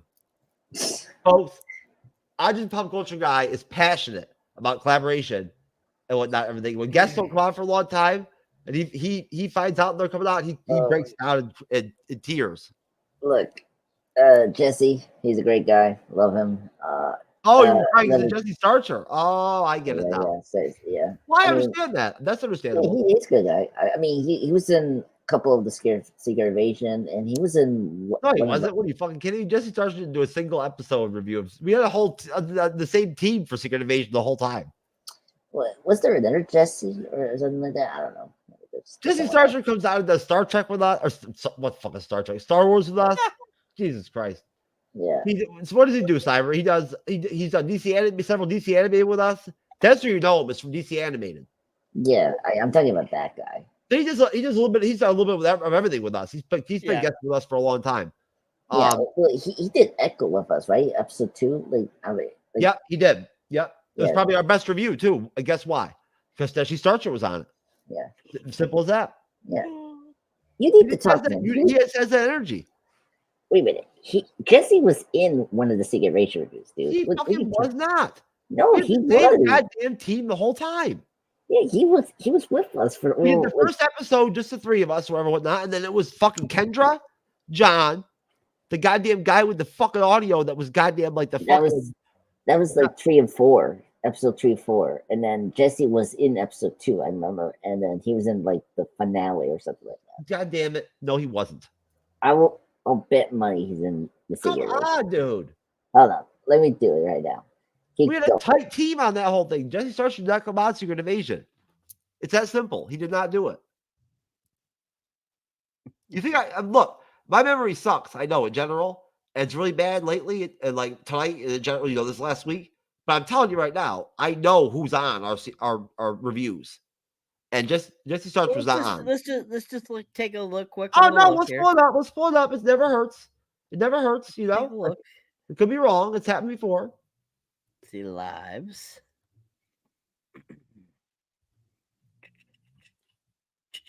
But we missed Kendra Smart and John. We do not miss that fucking asshole comic book shop owner from my area with the fucking audio. That was about the worst thing ever. Oh my god. Okay, here we go. Let's see. That gentleman was the Selena Kyle from Batman. So Andreas thinks that he was on the second episode, correct? Jesse Starcher? Just in general, he says Jesse Starcher was in the Secret Invasion reviews. Well, he recanted. He said episode 2. So no, episode 2 he was not on. Episode 1 was just us. I'm just giving him that wide open reach. You know what I'm saying? If he thinks he's on there. Yep, 3 he was not in.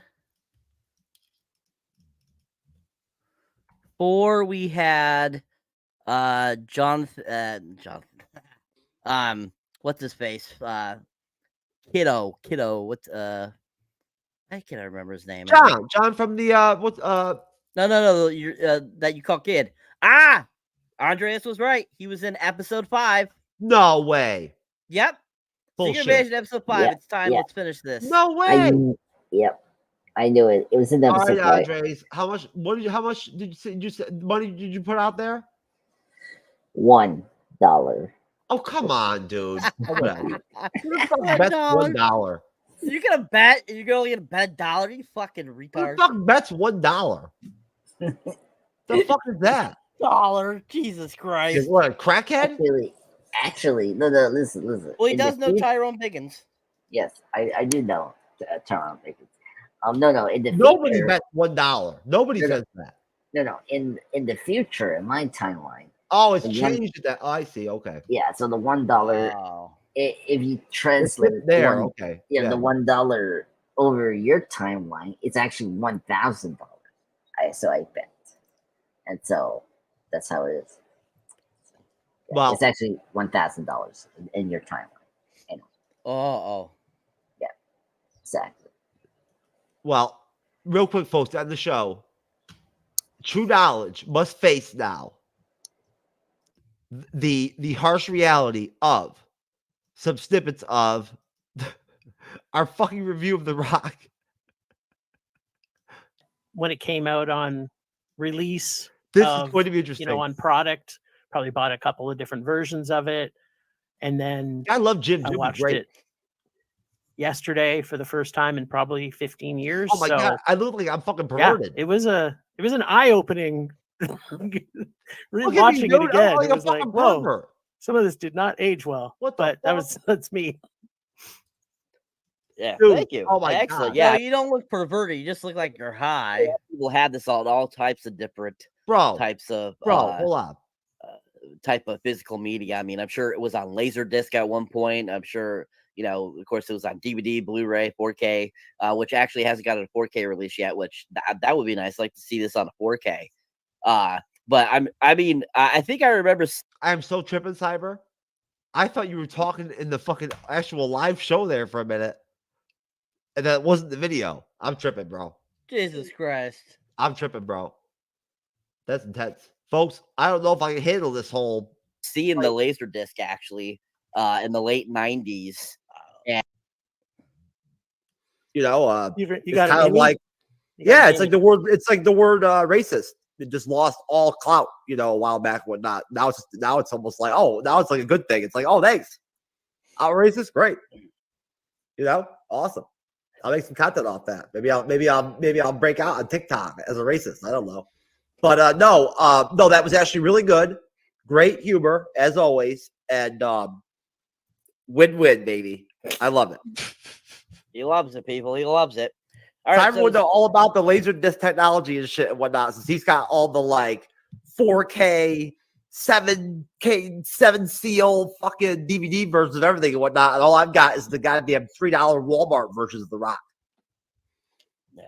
Beta. And Crack Rock. I would give anything for a beta player.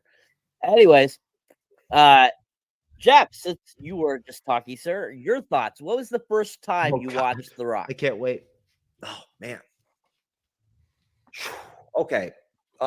This is not 100% accurate like most of my. Okay, it gets worse. I really devolved later on.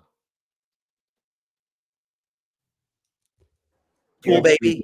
You're doing a good job, Crack Man. Got the injection and shit and whatnot, so I can be on the panel and whatnot with the folks and whatnot, right? Exactly, sir. Yeah. Oh, this is you straightening me out. Oh, gotta love it. And we're in the army or in the fucking military. We're doing the shit in the scenes, right? They don't overdo it. They don't give Ed Harris's soldiers big words to use or big speeches and shit. It's very simple. I love it. Very stripped down. The story writing, the script is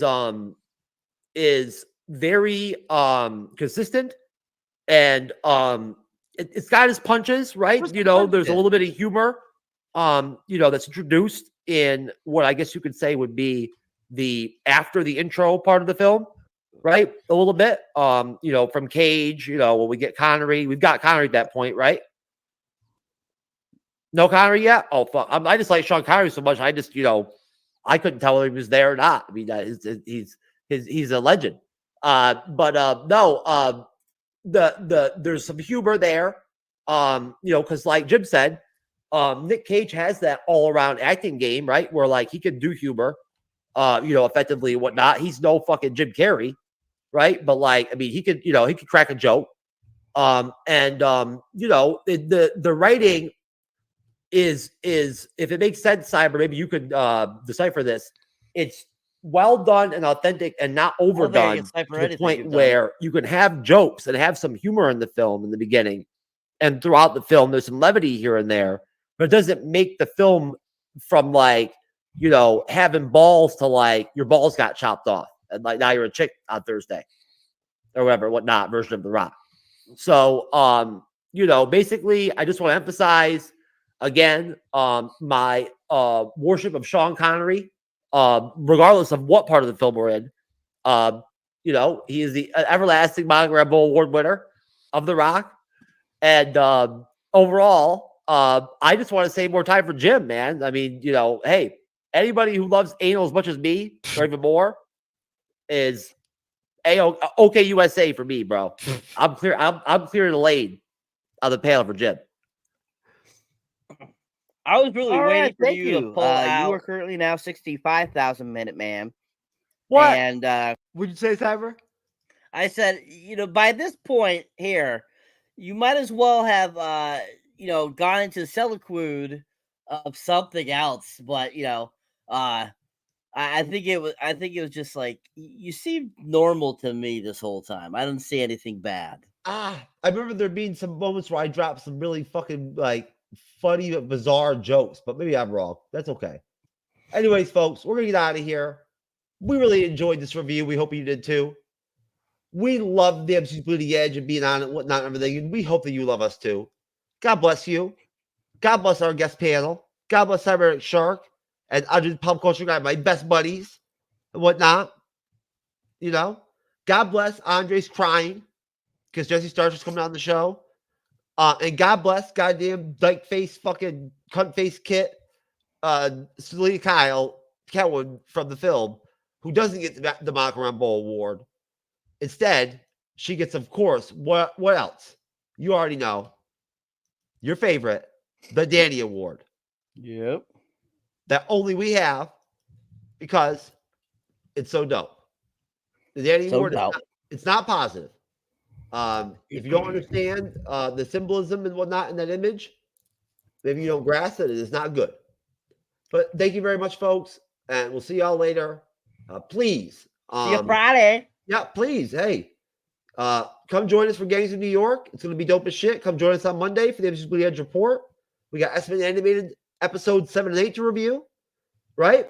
There's some news going on in the MCU. Fantastic forecasting is looking pretty close to being solidified. Yeah. I mean, Supergirl casting. Supergirl casting, right? And it's the actress that I liked her in House of the Dragon that played young Daenerys. So the Cyber doesn't care because he hates it. The House of the Dragon. So we'll close things out, folks, with an intro inspired for Andre's Pop Culture Guy. Today on an all-new Dr. Phil. I am the reincarnation of Pocahontas. I'm sharing her soul in my body. Her parents claim their daughter. They've seen you speaking in tongues.